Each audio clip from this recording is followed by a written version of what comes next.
Deuteronomy chapter 1. These are the words Moses spoke to all Israel in the desert east of the Jordan, that is, in the Arabah, opposite Suf, between Paran and Tophel, Laban, Hazeroth, and Dizanhab. It takes 11 days to go from Horeb to Kadesh Barnea by the Mount Seir road.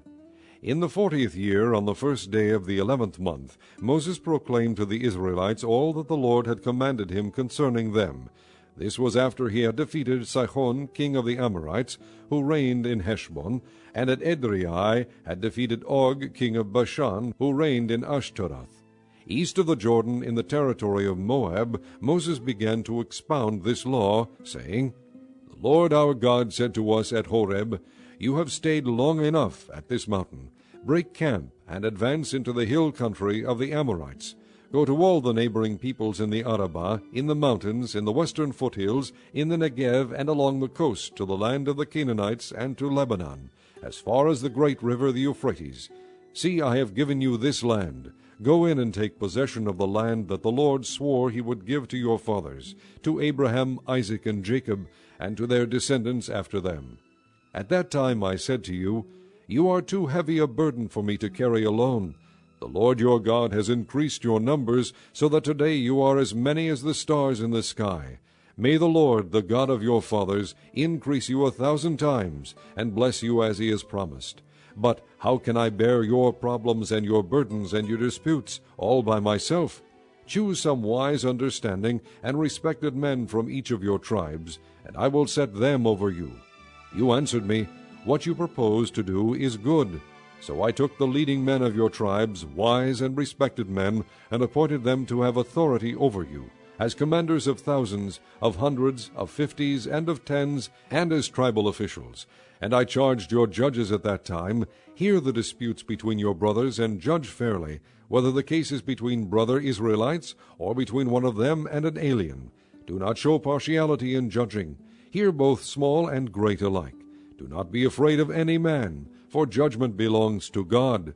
Bring me any case too hard for you, and I will hear it. And at that time I told you everything you were to do. Then, as the Lord our God commanded us, we set out from Horeb and went toward the hill country of the Amorites, through all that vast and dreadful desert that you have seen. And so we reached Kadesh Barnea. Then I said to you, You have reached the hill country of the Amorites, which the Lord our God is giving us. See, the Lord your God has given you the land. Go up and take possession of it, as the Lord, the God of your fathers, told you. Do not be afraid, do not be discouraged. Then all of you came to me and said, Let us send men ahead to spy out the land for us, and bring back a report about the route we are to take, and the towns we will come to. The idea seemed good to me, so I selected 12 of you, 1 man from each tribe. They left and went up into the hill country, and came to the valley of Eshcol, and explored it. Taking with them some of the fruit of the land, they brought it down to us, and reported, It is a good land that the Lord our God is giving us.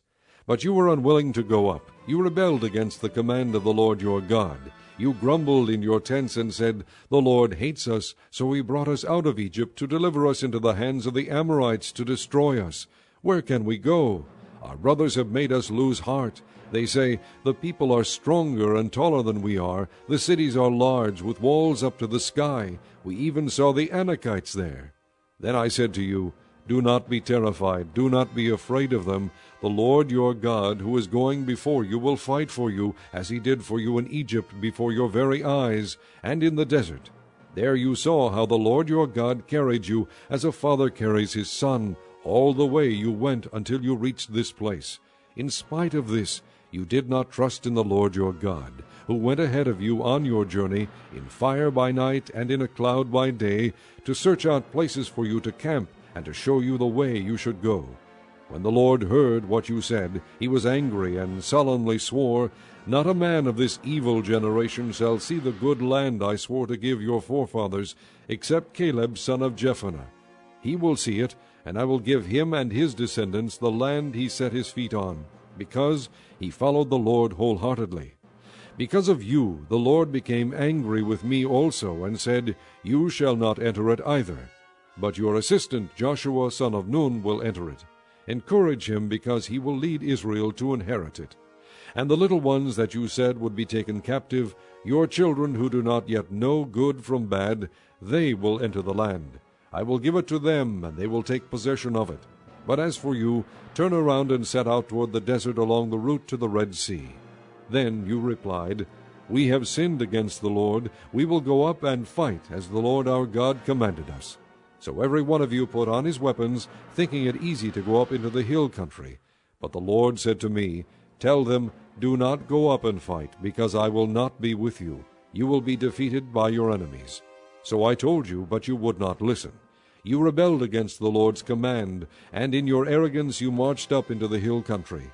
The Amorites who lived in those hills came out against you. They chased you like a swarm of bees, and beat you down from Seir all the way to Hormah.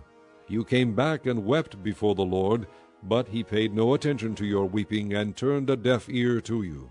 And so you stayed in Kadesh many days, all the time you spent there. Chapter 2. Then we turned back and set out toward the desert along the route to the Red Sea, as the Lord had directed me. For a long time we made our way around the hill country of Seir.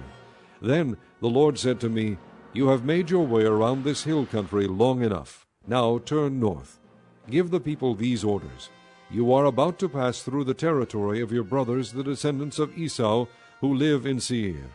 They will be afraid of you, but be very careful. Do not provoke them to war, for I will not give you any of their land, not even enough to put your foot on.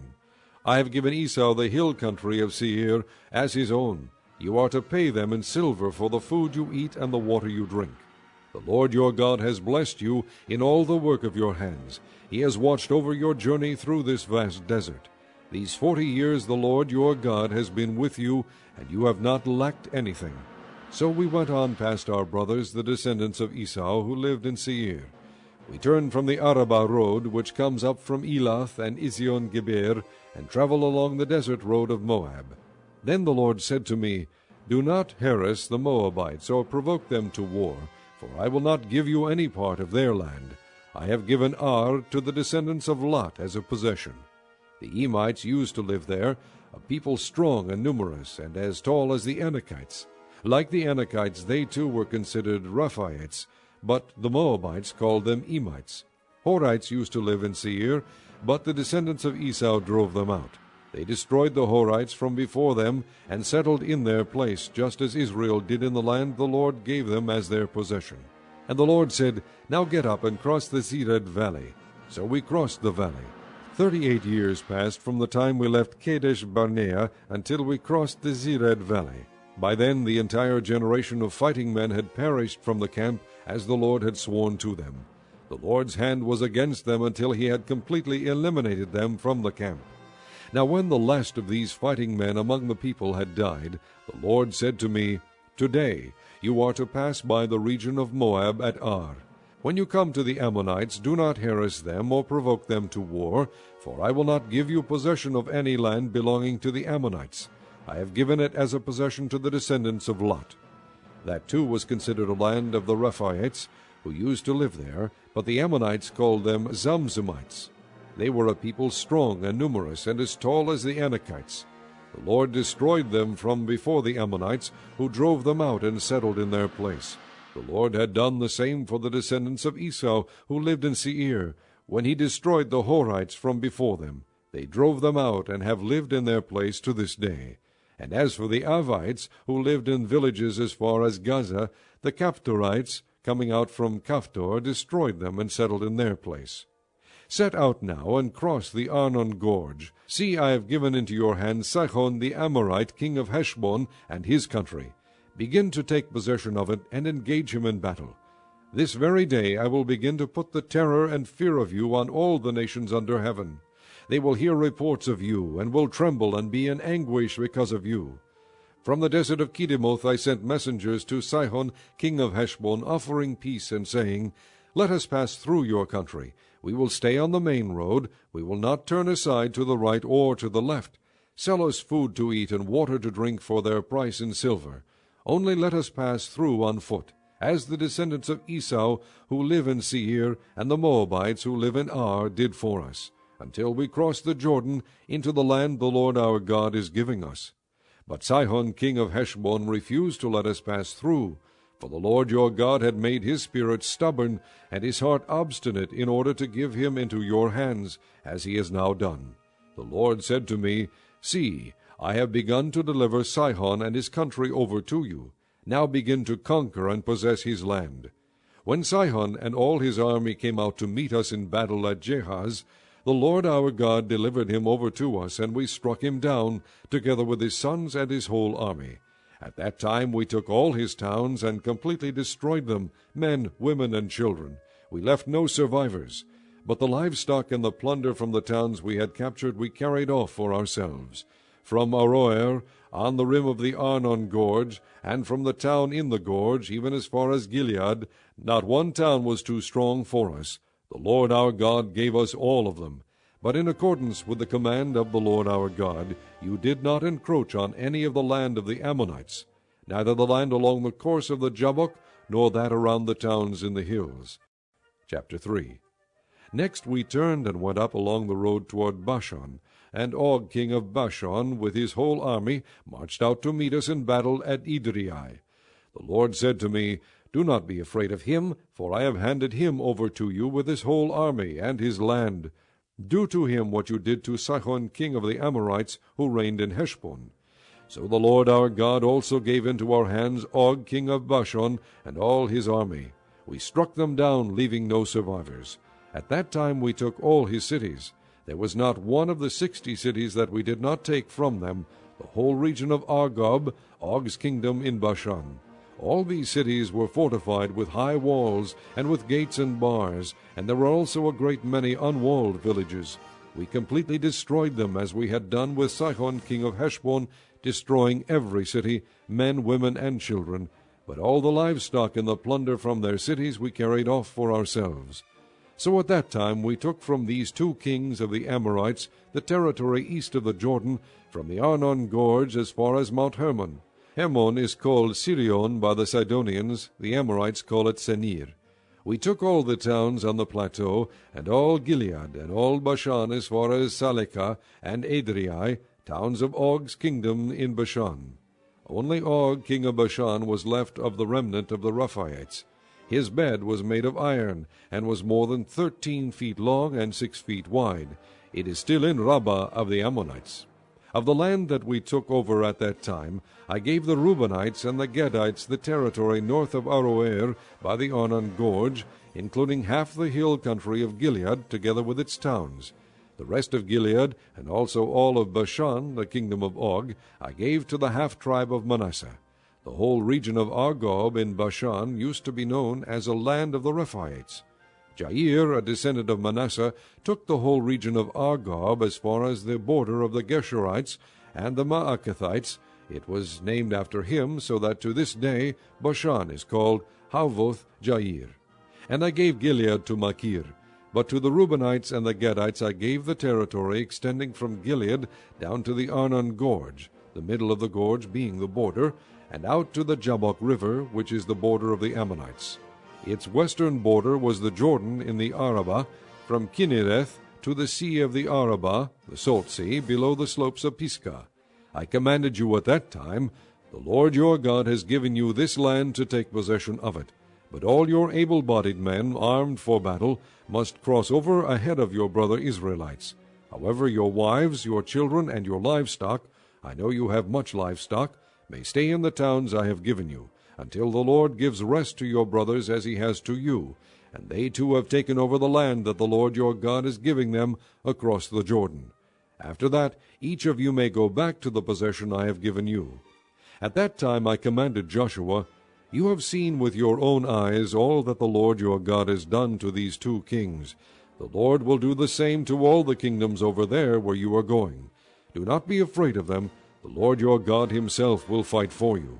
At that time I pleaded with the Lord, O sovereign Lord, you have begun to show to your servant your greatness and your strong hand. For what God is there in heaven or on earth who can do the deeds and mighty works you do? Let me go over and see the good land beyond the Jordan, that fine hill country and Lebanon. But because of you, the Lord was angry with me and would not listen to me. That is enough. The Lord said, "Do not speak to me any more about this matter. Go up to the top of Pisgah, and look west and north and south and east. Look at the land with your own eyes, since you are not going to cross this Jordan. But commission Joshua, and encourage and strengthen him, for he will lead this people across, and will cause them to inherit the land that you will see." So we stayed in the valley near Beth Peor. Chapter 4. Hear now, O Israel, the decrees and laws I am about to teach you. Follow them, so that you may live, and may go in and take possession of the land that the Lord, the God of your fathers, is giving you. Do not add to what I command you, and do not subtract from it, but keep the commands of the Lord your God that I give you. You saw with your own eyes what the Lord did at Baal Peor. The Lord your God destroyed from among you every one who followed the Baal of Peor. But all of you who held fast to the Lord your God are still alive today.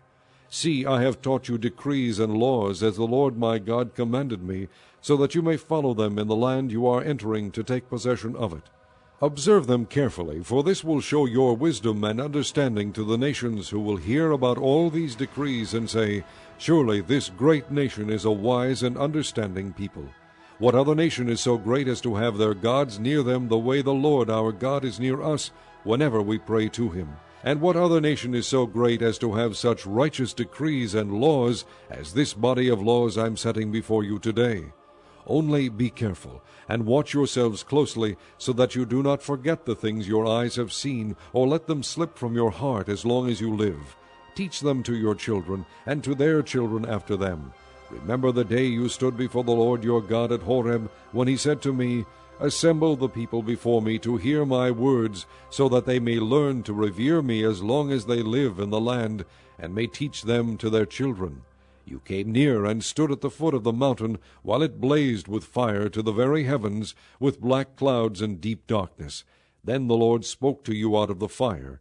You heard the sound of words, but saw no form. There was only a voice. He declared to you his covenant, the 10 Commandments, which he commanded you to follow, and then wrote them on 2 stone tablets. And the Lord directed me at that time to teach you the decrees and laws you are to follow in the land that you are crossing the Jordan to possess.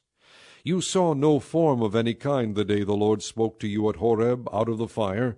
Therefore watch yourselves very carefully, so that you do not become corrupt and make for yourselves an idol, an image of any shape, whether formed like a man or a woman, or like any animal on earth, or any bird that flies in the air, or like any creature that moves along the ground, or any fish in the waters below. And when you look up to the sky and see the sun, the moon, and the stars, all the heavenly array, do not be enticed into bowing down to them and worshipping things the Lord your God has apportioned to all the nations under heaven. But as for you, the Lord took you and brought you out of the iron-smelting furnace, out of Egypt, to be the people of his inheritance, as you now are. The Lord was angry with me because of you, and he solemnly swore that I would not cross the Jordan and enter the good land the Lord your God is giving you as your inheritance. I will die in this land. I will not cross the Jordan, but you are about to cross over and take possession of that good land. Be careful not to forget the covenant of the Lord your God that he made with you. Do not make for yourselves an idol in the form of anything the Lord your God has forbidden. For the Lord your God is a consuming fire, a jealous God. After you have had children and grandchildren, and have lived in the land a long time, if you then become corrupt and make any kind of idol, doing evil in the eyes of the Lord your God, and provoking him to anger, I call heaven and earth as witnesses against you this day that you will quickly perish from the land that you are crossing the Jordan to possess. You will not live there long, but will certainly be destroyed.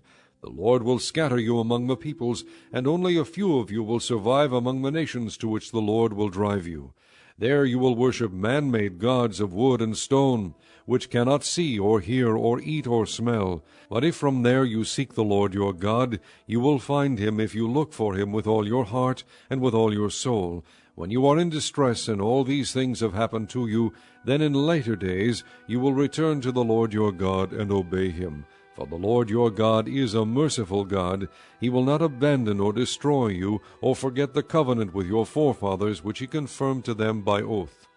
Ask now about the former days, long before your time, from the day God created man on the earth. Ask from one end of the heavens to the other. Has anything so great as this ever happened, or has anything like it ever been heard of? Has any other people heard the voice of God speaking out of fire as you have, and lived? Has any God ever tried to take for himself one nation out of another nation, by testings, by miraculous signs and wonders, by war, by a mighty hand and an outstretched arm, or by great and awesome deeds, like all the things the Lord your God did for you in Egypt before your very eyes? You were shown these things so that you might know that the Lord is God. Beside him there is no other. From heaven he made you hear his voice to discipline you. On earth he showed you his great fire, and you heard his words from out of the fire.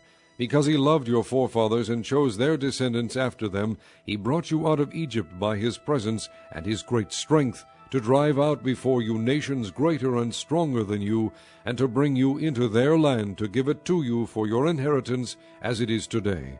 Acknowledge and take to heart this day that the Lord is God in heaven above and on the earth below. There is no other. Keep his decrees and commands which I am giving you today, so that it may go well with you and your children after you, and that you may live long in the land the Lord your God gives you for all time. Then Moses set aside 3 cities east of the Jordan, to which anyone who had killed a person could flee if he had unintentionally killed his neighbor without malice aforethought. He could flee into one of these cities and save his life. The cities were these: Bezer in the desert plateau for the Reubenites, Ramoth in Gilead for the Gadites, and Golan in Bashan for the Manassites. This is the law Moses set before the Israelites. These are the stipulations, decrees, and laws Moses gave them when they came out of Egypt, and were in the valley near Beth Peor, east of the Jordan, in the land of Sihon king of the Amorites, who reigned in Heshbon, and was defeated by Moses and the Israelites as they came out of Egypt. They took possession of his land, and the land of Og king of Bashan, the 2 Amorite kings east of the Jordan. This land extended from Aroer on the rim of the Arnon Gorge to Mount Sion, that is Hermon, and included all the Arabah east of the Jordan, as far as the Sea of Arabah, below the slopes of Pisgah. Chapter 5. Moses summoned all Israel, and said, Hear, O Israel, the decrees and laws I declare in your hearing today. Learn them, and be sure to follow them.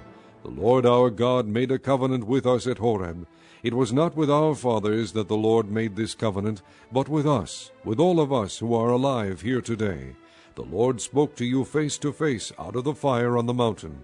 At that time I stood between the Lord and you to declare to you the word of the Lord, because you were afraid of the fire and did not go up the mountain. And he said, I am the Lord your God, who brought you out of Egypt, out of the land of slavery. You shall have no other gods before me. You shall not make for yourself an idol in the form of anything in heaven, above, or on the earth beneath, or in the waters below. You shall not bow down to them or worship them, for I, the Lord your God, am a jealous God, punishing the children for the sin of the fathers to the 3rd and 4th generation of those who hate me, but showing love to 1,000 generations of those who love me and keep my commandments. You shall not misuse the name of the Lord your God, for the Lord will not hold anyone guiltless who misuses his name. Observe the Sabbath day by keeping it holy, as the Lord your God has commanded you. 6 days you shall labor and do all your work, but the 7th day is a Sabbath to the Lord your God. On it you shall not do any work, neither you, nor your son or daughter, nor your manservant or maidservant, nor your ox, your donkey, or any of your animals, nor the alien within your gates, so that your manservant and maidservant may rest as you do. Remember that you were slaves in Egypt, and that the Lord your God brought you out of there with a mighty hand and an outstretched arm. Therefore the Lord your God has commanded you to observe the Sabbath day. Honor your father and your mother, as the Lord your God has commanded you, so that you may live long, and that it may go well with you in the land the Lord your God is giving you. You shall not murder. You shall not commit adultery. You shall not steal. You shall not give false testimony against your neighbor. You shall not covet your neighbor's wife. You shall not set your desire on your neighbor's house or land, his manservant or maidservant, his ox or donkey, or anything that belongs to your neighbor. These are the commandments the Lord proclaimed in a loud voice to your whole assembly, there on the mountain from out of the fire, the cloud and the deep darkness. And he added nothing more. Then he wrote them on 2 stone tablets and gave them to me. When you heard the voice out of the darkness, while the mountain was ablaze with fire, all the leading men of your tribes and your elders came to me, and you said, The Lord our God has shown us his glory and his majesty, and we have heard his voice from the fire. Today we have seen that a man can live even if God speaks with him. But now, why should we die? This great fire will consume us, and we will die if we hear the voice of the Lord our God any longer. For what mortal man has ever heard the voice of the living God speaking out of fire, as we have, and survived? Go near and listen to all that the Lord our God says. Then tell us whatever the Lord our God tells you. We will listen and obey. The Lord heard you when you spoke to me, and the Lord said to me, I have heard what this people said to you. Everything they said was good. Oh, that their hearts would be inclined to fear me, and keep all my commands always, so that it might go well with them and their children forever. Go, tell them to return to their tents, but you stay here with me, so that I may give you all the commands, decrees, and laws you are to teach them to follow in the land I am giving them to possess. So be careful to do what the Lord your God has commanded you. Do not turn aside to the right or to the left. Walk in all the way that the Lord your God has commanded you, so that you may live and prosper, and prolong your days in the land that you will possess.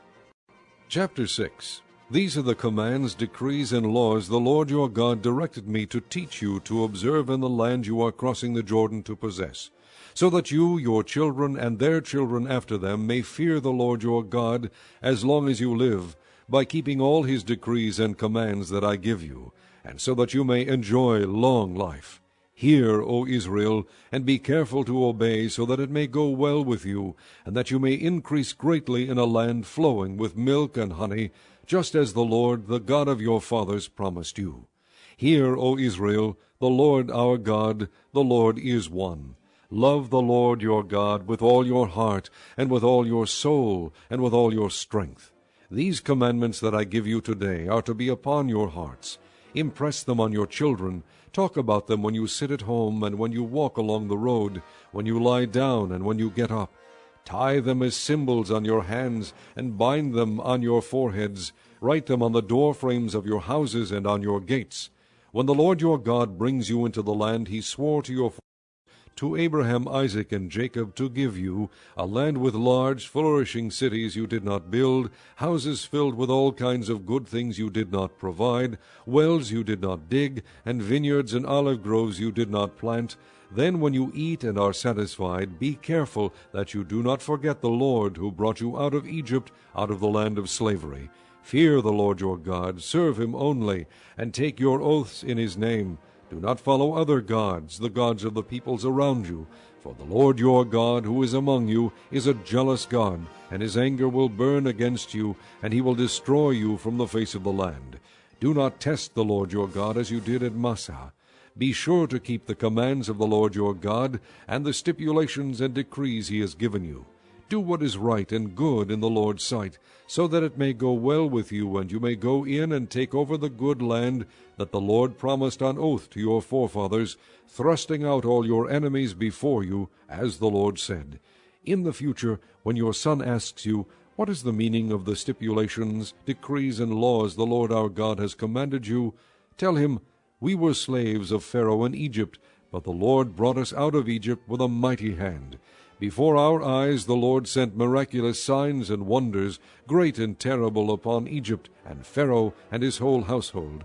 But he brought us out from there to bring us in and give us the land that he promised on oath to our forefathers. The Lord commanded us to obey all these decrees and to fear the Lord our God, so that we might always prosper and be kept alive, as is the case today. And if we are careful to obey all this law before the Lord our God, as he has commanded us, that will be our righteousness. Chapter 7. When the Lord your God brings you into the land you are entering to possess, and drives out before you many nations, the Hittites, Girgashites, Amorites, Canaanites, Perizzites, Hivites, and Jebusites, 7 nations larger and stronger than you, and when the Lord your God has delivered them over to you, and you have defeated them, then you must destroy them totally. Make no treaty with them, and show them no mercy. Do not intermarry with them. Do not give your daughters to their sons, or take their daughters for your sons, for they will turn your sons away from following me to serve other gods, and the Lord's anger will burn against you and will quickly destroy you. This is what you are to do to them. Break down their altars, smash their sacred stones, cut down their Asherah poles, and burn their idols in the fire. For you are a people holy to the Lord your God. The Lord your God has chosen you out of all the peoples on the face of the earth to be his people, his treasured possession. The Lord did not set his affection on you and choose you because you were more numerous than other peoples, for you were the fewest of all peoples, but it was because the Lord loved you and kept the oath he swore to your forefathers, that he brought you out with a mighty hand and redeemed you from the land of slavery, from the power of Pharaoh king of Egypt. Know therefore that the Lord your God is God. He is the faithful God, keeping his covenant of love to 1,000 generations of those who love him and keep his commands. But those who hate him he will repay to their face by destruction. He will not be slow to repay to their face those who hate him. Therefore take care to follow the commands, decrees, and laws I give you today. If you pay attention to these laws and are careful to follow them, then the Lord your God will keep his covenant of love with you, as he swore to your forefathers. He will love you and bless you and increase your numbers. He will bless the fruit of your womb, the crops of your land, your grain, new wine, and oil, the calves of your herds, and the lambs of your flocks, in the land that he swore to your forefathers to give you. You will be blessed more than any other people. None of your men or women will be childless, nor any of your livestock without young. The Lord will keep you free from every disease. He will not inflict on you the horrible diseases you knew in Egypt, but he will inflict them on all who hate you. You must destroy all the peoples the Lord your God gives over to you. Do not look on them with pity, and do not serve their gods, for that will be a snare to you. You may say to yourselves, these nations are stronger than we are. How can we drive them out? But do not be afraid of them. Remember well what the Lord your God did to Pharaoh and to all Egypt. You saw with your own eyes the great trials, the miraculous signs and wonders, the mighty hand and outstretched arm with which the Lord your God brought you out. The Lord your God will do the same to all the peoples you now fear. Moreover, the Lord your God will send the hornet among them until even the survivors who hide from you have perished. Do not be terrified by them, for the Lord your God who is among you is a great and awesome God. The Lord your God will drive out those nations before you little by little. You will not be allowed to eliminate them all at once, or the wild animals will multiply around you. But the Lord your God will deliver them over to you, throwing them into great confusion until they are destroyed. He will give their kings into your hand, and you will wipe out their names from under heaven. No one will be able to stand up against you. You will destroy them. The images of their gods you are to burn in the fire. Do not covet the silver and gold on them, and do not take it for yourselves, or you will be ensnared by it, for it is detestable to the Lord your God. Do not bring a detestable thing into your house, or you, like it, will be set apart for destruction. Utterly abhor and detest it, for it is set apart for destruction. Chapter 8. Be careful to follow every command I am giving you today, so that you may live and increase and may enter and possess the land that the Lord promised on oath to your forefathers. Remember how the Lord your God led you all the way in the desert these 40 years, to humble you and to test you in order to know what was in your heart, whether or not you would keep his commands. He humbled you, causing you to hunger, and then feeding you with manna, which neither you nor your fathers had known, to teach you that man does not live on bread alone, but on every word that comes from the mouth of the Lord. Your clothes did not wear out, and your feet did not swell during these 40 years. Know then in your heart that as a man disciplines his son, so the Lord your God disciplines you. Observe the commands of the Lord your God, walking in his ways and revering him. For the Lord your God is bringing you into a good land, a land with streams and pools of water, with springs flowing in the valleys and hills, a land with wheat and barley, vines and fig trees, pomegranates, olive oil, and honey, a land where bread will not be scarce, and you will lack nothing, a land where the rocks are iron, and you can dig copper out of the hills. When you have eaten and are satisfied, praise the Lord your God for the good land he has given you. Be careful that you do not forget the Lord your God, failing to observe his commands, his laws, and his decrees that I am giving you this day. Otherwise, when you eat and are satisfied, when you build fine houses and settle down, and when your herds and flocks grow large, and your silver and gold increase, and all you have is multiplied, then your heart will become proud, and you will forget the Lord your God, who brought you out of Egypt, out of the land of slavery. He led you through the vast and dreadful desert, that thirsty and waterless land, with its venomous snakes and scorpions. He brought you water out of hard rock. He gave you manna to eat in the desert, something your fathers had never known, to humble and to test you, so that in the end it might go well with you. You may say to yourself, "My power and the strength of my hands have produced this wealth for me." But remember the Lord your God, for it is he who gives you the ability to produce wealth, and so confirms his covenant, which he swore to your forefathers, as it is today. If you ever forget the Lord your God, and follow other gods, and worship and bow down to them, I testify against you today that you will surely be destroyed. Like the nations the Lord destroyed before you, so you will be destroyed for not obeying the Lord your God.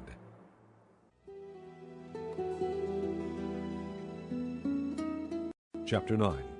Hear, O Israel, you are now about to cross the Jordan, to go in and dispossess nations greater and stronger than you, with large cities that have walls up to the sky. The people are strong and tall, Anakites. You know about them and have heard it said, "Who can stand up against the Anakites?"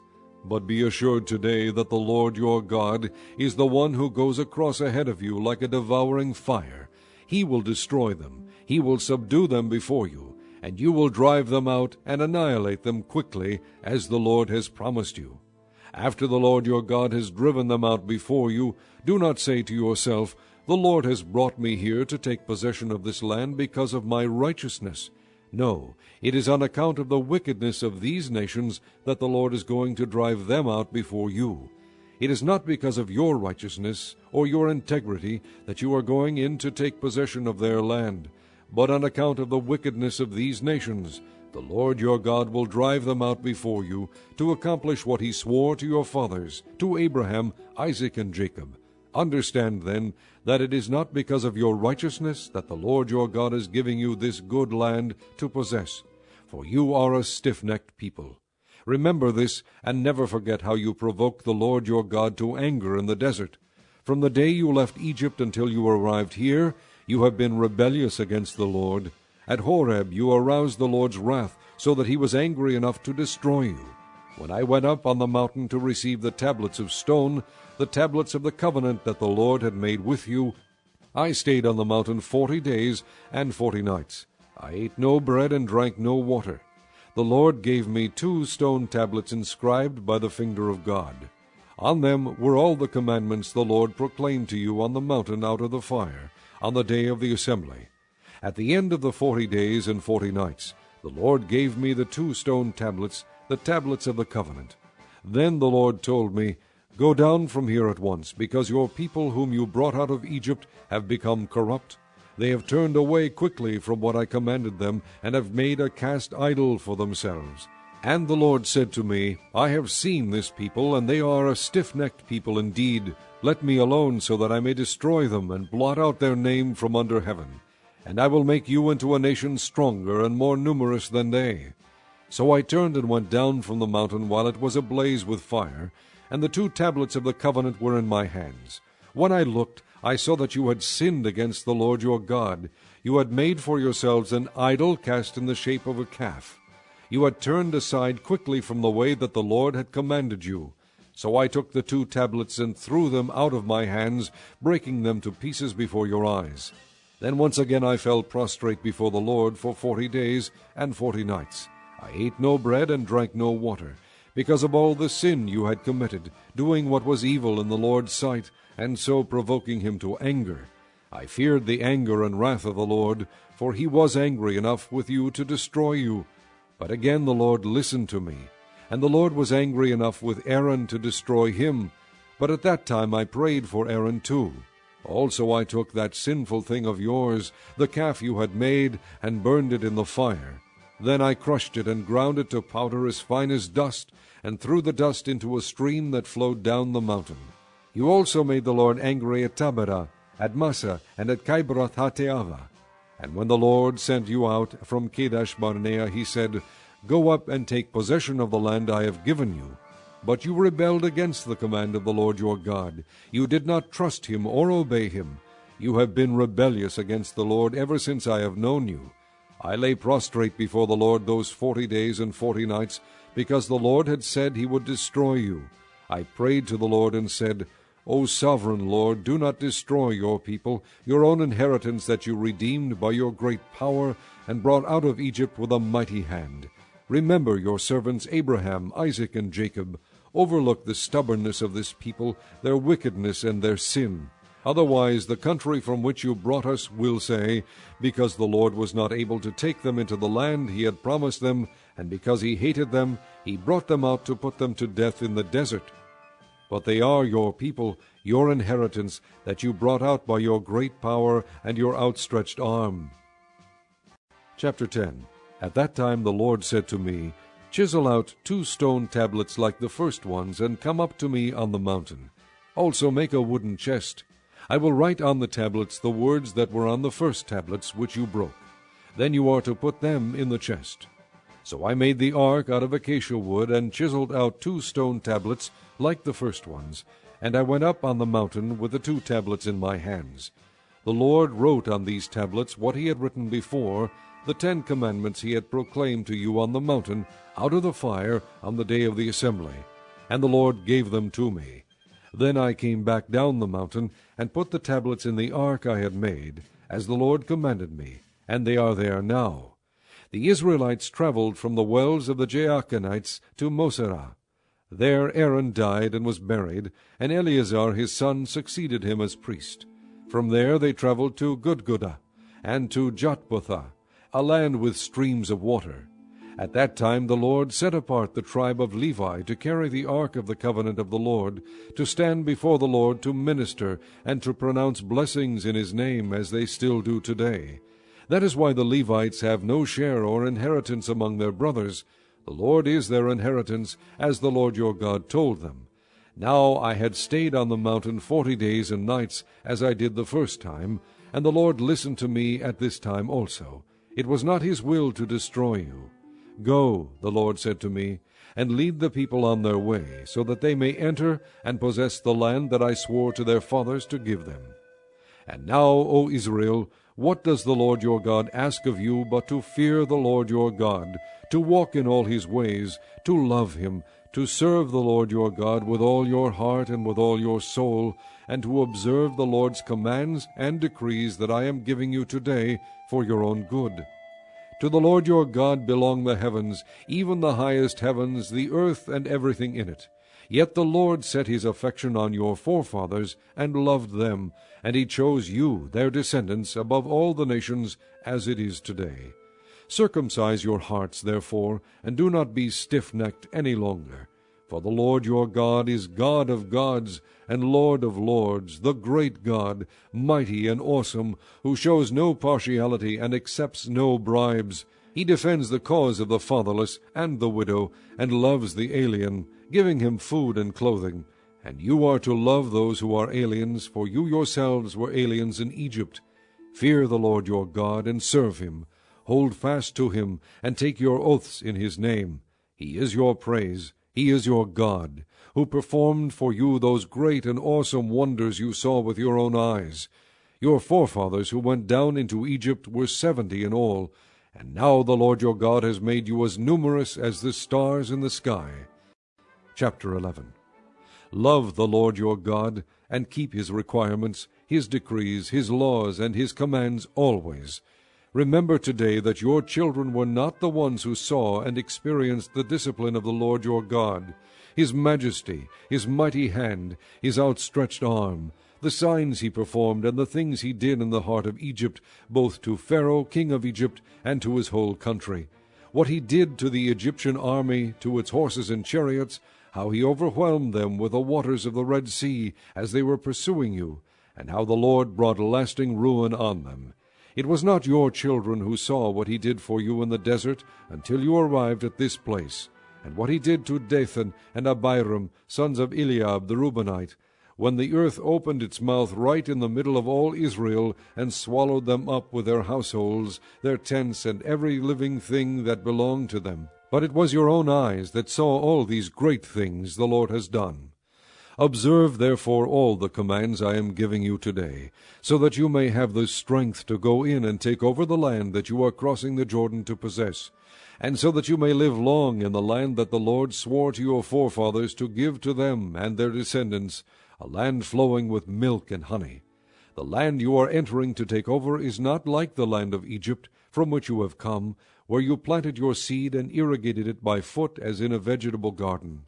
But the land you are crossing the Jordan to take possession of is a land of mountains and valleys that drinks rain from heaven. It is a land the Lord your God cares for. The eyes of the Lord your God are continually on it from the beginning of the year to its end. So if you faithfully obey the commands I am giving you today, to love the Lord your God, and to serve him with all your heart and with all your soul, then I will send rain on your land in its season, both autumn and spring rains, so that you may gather in your grain, new wine, and oil. I will provide grass in the fields for your cattle, and you will eat and be satisfied. Be careful, or you will be enticed to turn away, and worship other gods, and bow down to them. Then the Lord's anger will burn against you, and he will shut the heavens, so that it will not rain, and the ground will yield no produce, and you will soon perish from the good land the Lord is giving you. Fix these words of mine in your hearts and minds. Tie them as symbols on your hands, and bind them on your foreheads. Teach them to your children, talking about them when you sit at home and when you walk along the road, when you lie down and when you get up. Write them on the door frames of your houses and on your gates, so that your days and the days of your children may be many in the land that the Lord swore to give your forefathers, as many as the days that the heavens are above the earth. If you carefully observe all these commands I am giving you to follow, to love the Lord your God, to walk in all his ways, and to hold fast to him, then the Lord will drive out all these nations before you, and you will dispossess nations larger and stronger than you. Every place where you set your foot will be yours. Your territory will extend from the desert to Lebanon, and from the Euphrates River to the western sea. No man will be able to stand against you. The Lord your God, as he promised you, will put the terror and fear of you on the whole land wherever you go. See, I am setting before you today a blessing and a curse. The blessing if you obey the commands of the Lord your God that I am giving you today. The curse if you disobey the commands of the Lord your God, and turn from the way that I command you today by following other gods which you have not known. When the Lord your God has brought you into the land you are entering to possess, you are to proclaim on Mount Gerizim the blessings, and on Mount Ebal the curses. As you know, these mountains are across the Jordan west of the road toward the setting sun, near the great trees of Moreh, in the territory of those Canaanites living in the Arabah in the vicinity of Gilgal. You are about to cross the Jordan, to enter and take possession of the land the Lord your God is giving you. When you have taken it over, and are living there, be sure that you obey all the decrees and laws I am setting before you today. Chapter 12. These are the decrees and laws you must be careful to follow in the land that the Lord, the God of your fathers, has given you to possess, as long as you live in the land. Destroy completely all the places on the high mountains and on the hills and under every spreading tree where the nations you are dispossessing worship their gods. Break down their altars, smash their sacred stones, and burn their Asherah poles in the fire. Cut down the idols of their gods, and wipe out their names from those places. You must not worship the Lord your God in their way, but you are to seek the place the Lord your God will choose from among all your tribes, to put his name there for his dwelling. To that place you must go. There bring your burnt offerings and sacrifices, your tithes and special gifts, what you have vowed to give, and your freewill offerings, and the firstborn of your herds and flocks. There, in the presence of the Lord your God, you and your family shall eat, and shall rejoice in everything you have put your hand to, because the Lord your God has blessed you. You are not to do as we do here today, every one as he sees fit, since you have not yet reached the resting place and the inheritance the Lord your God is giving you. But you will cross the Jordan, and settle in the land the Lord your God is giving you as an inheritance, and he will give you rest from all your enemies around you, so that you will live in safety. Then to the place the Lord your God will choose as a dwelling for his name, there you are to bring everything I command you, your burnt offerings and your sacrifices, your tithes and special gifts, and all the choice possessions you have vowed to the Lord. And there rejoice before the Lord your God, you, your sons and daughters, your men servants and maidservants, and the Levites from your towns, who have no allotment or inheritance of their own. Be careful not to sacrifice your burnt offerings anywhere you please. Offer them only at the place the Lord will choose in one of your tribes, and there observe everything I command you. Nevertheless, you may slaughter your animals in any of your towns, and eat as much of the meat as you want, as if it were gazelle or deer, according to the blessing the Lord your God gives you. Both the ceremonially unclean and the clean may eat it. But you must not eat the blood. Pour it out on the ground like water.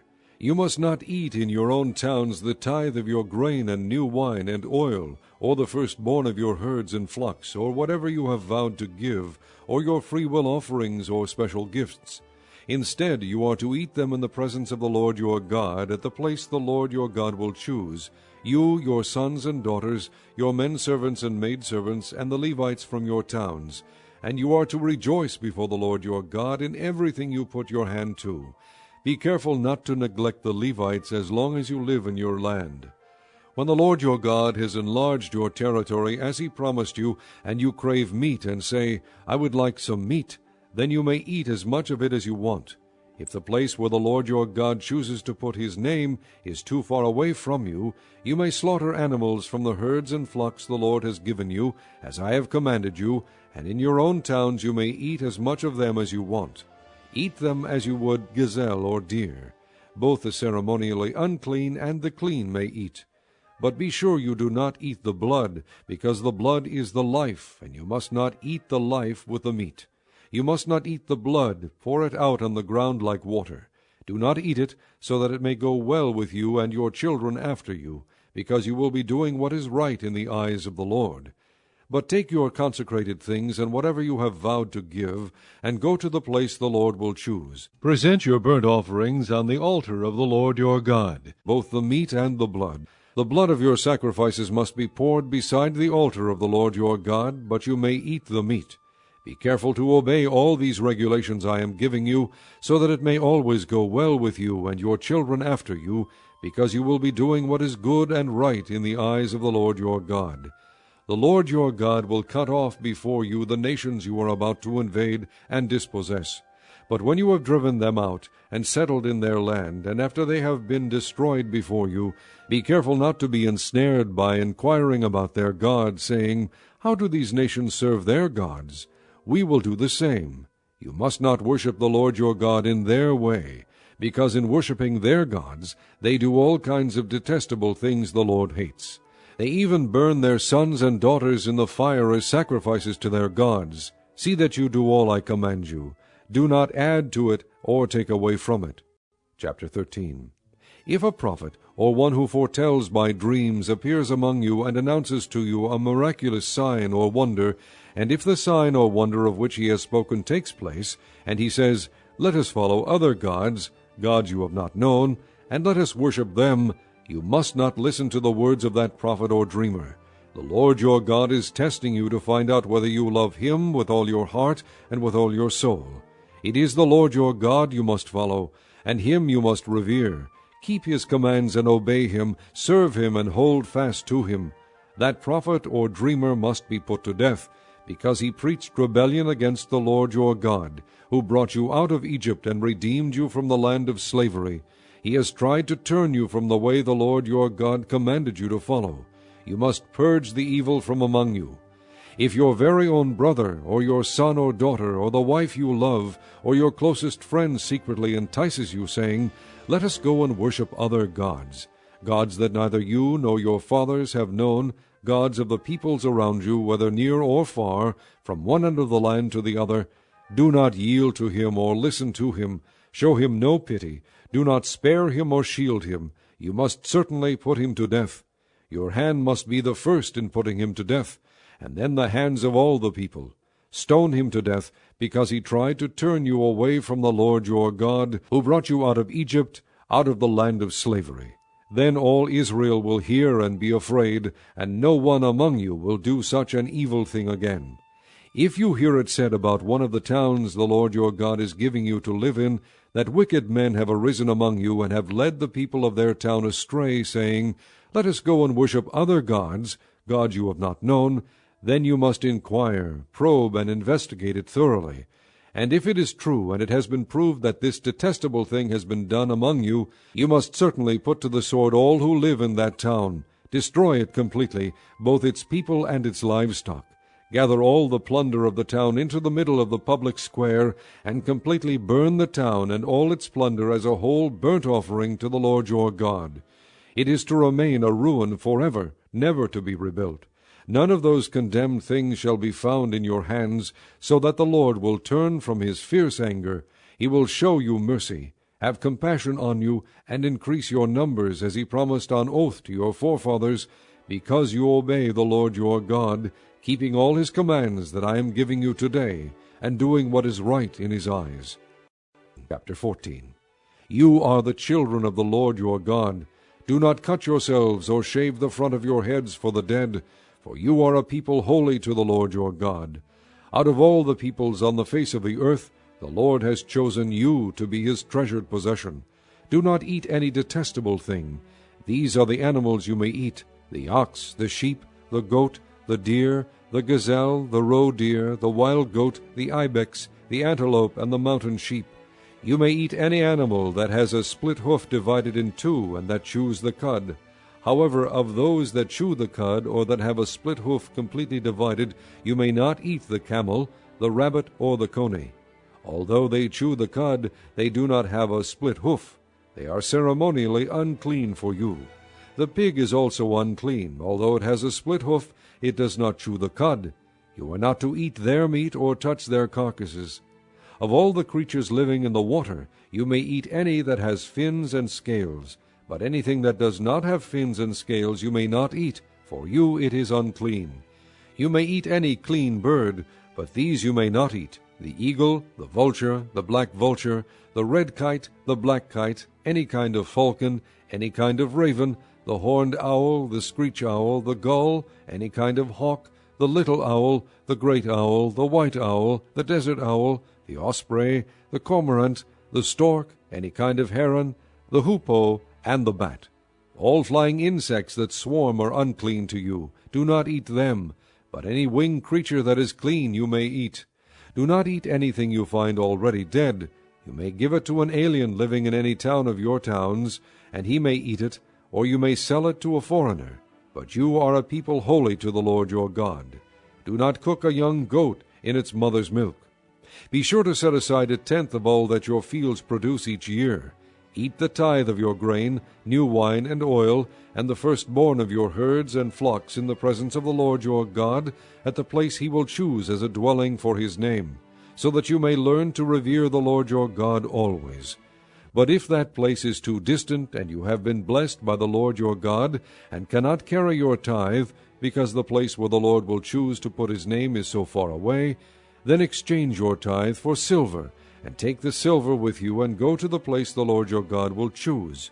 Use the silver to buy whatever you like: cattle, sheep, wine, or other fermented drink, or anything you wish. Then you and your household shall eat there in the presence of the Lord your God, and rejoice. And do not neglect the Levites living in your towns, for they have no allotment or inheritance of their own. At the end of every 3 years bring all the tithes of that year's produce, and store it in your towns, so that the Levites, who have no allotment or inheritance of their own, and the aliens, the fatherless, and the widows who live in your towns, may come and eat and be satisfied, and so that the Lord your God may bless you in all the work of your hands.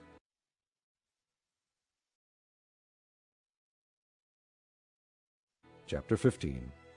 At the end of every 7 years you must cancel debts. This is how it is to be done. Every creditor shall cancel the loan he has made to his fellow Israelite. He shall not require payment from his fellow Israelite or brother, because the Lord's time for canceling debts has been proclaimed. You may require payment from a foreigner, but you must cancel any debt your brother owes you. However, there should be no poor among you, for in the land the Lord your God is giving you to possess as your inheritance, he will richly bless you, if only you fully obey the Lord your God, and are careful to follow all these commands I am giving you today. For the Lord your God will bless you as he has promised, and you will lend to many nations, but will borrow from none. You will rule over many nations, but none will rule over you. If there is a poor man among your brothers in any of the towns of the land that the Lord your God is giving you, do not be hard-hearted or tight-fisted toward your poor brother. Rather be open-handed and freely lend him whatever he needs. Be careful not to harbor this wicked thought. The 7th year, the year for canceling debts, is near, so that you do not show ill will toward your needy brother and give him nothing. He may then appeal to the Lord against you, and you will be found guilty of sin. Give generously to him, and do so without a grudging heart. Then because of this the Lord your God will bless you in all your work, and in everything you put your hand to. There will always be poor people in the land.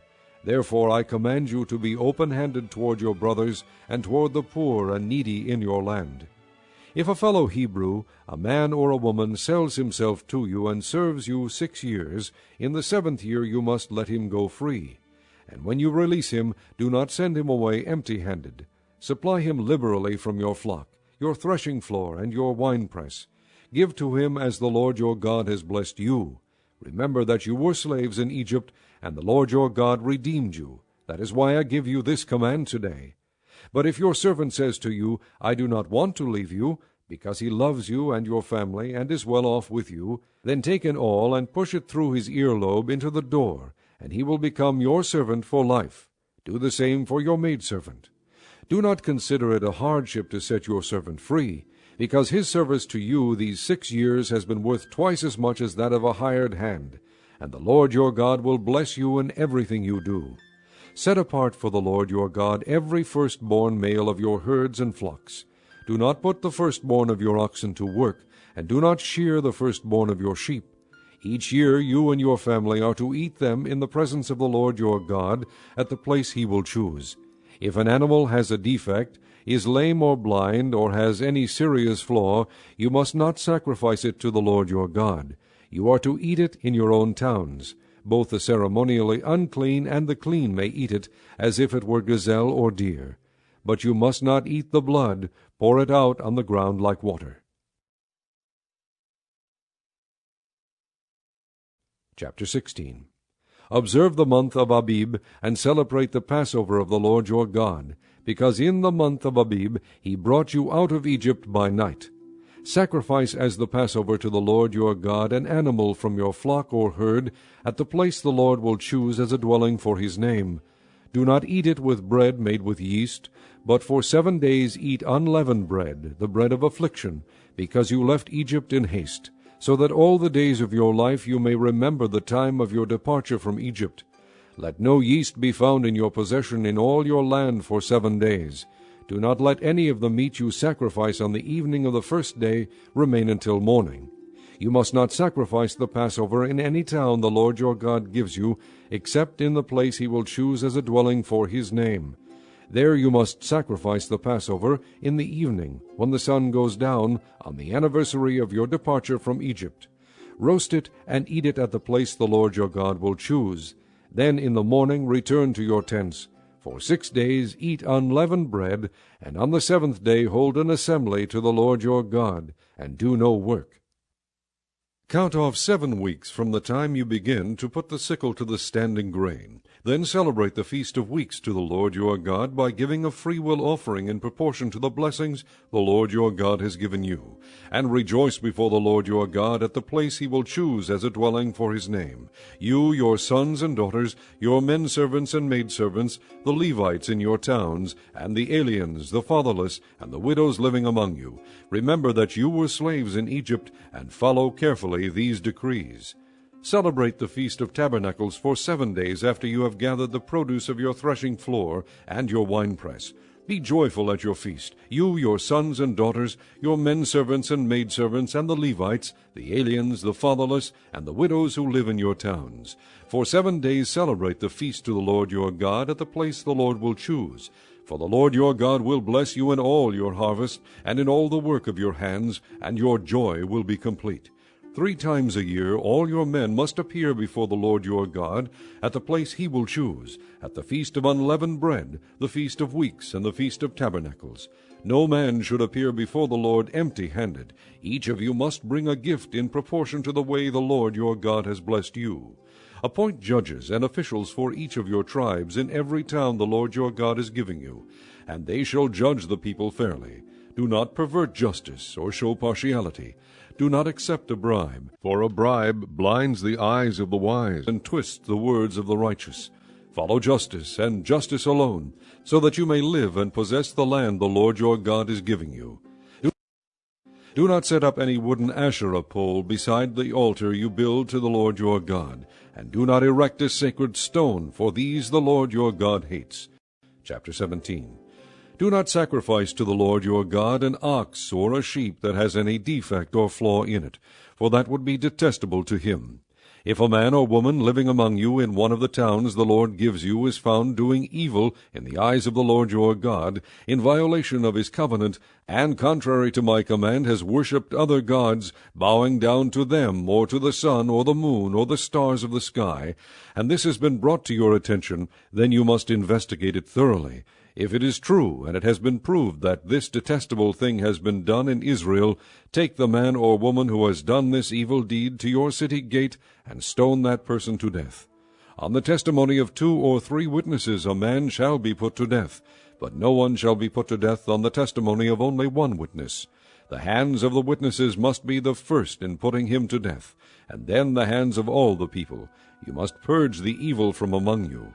If cases come before your courts that are too difficult for you to judge, whether bloodshed, lawsuits, or assaults, take them to the place the Lord your God will choose. Go to the priests, who are Levites, and to the judge who is in office at that time.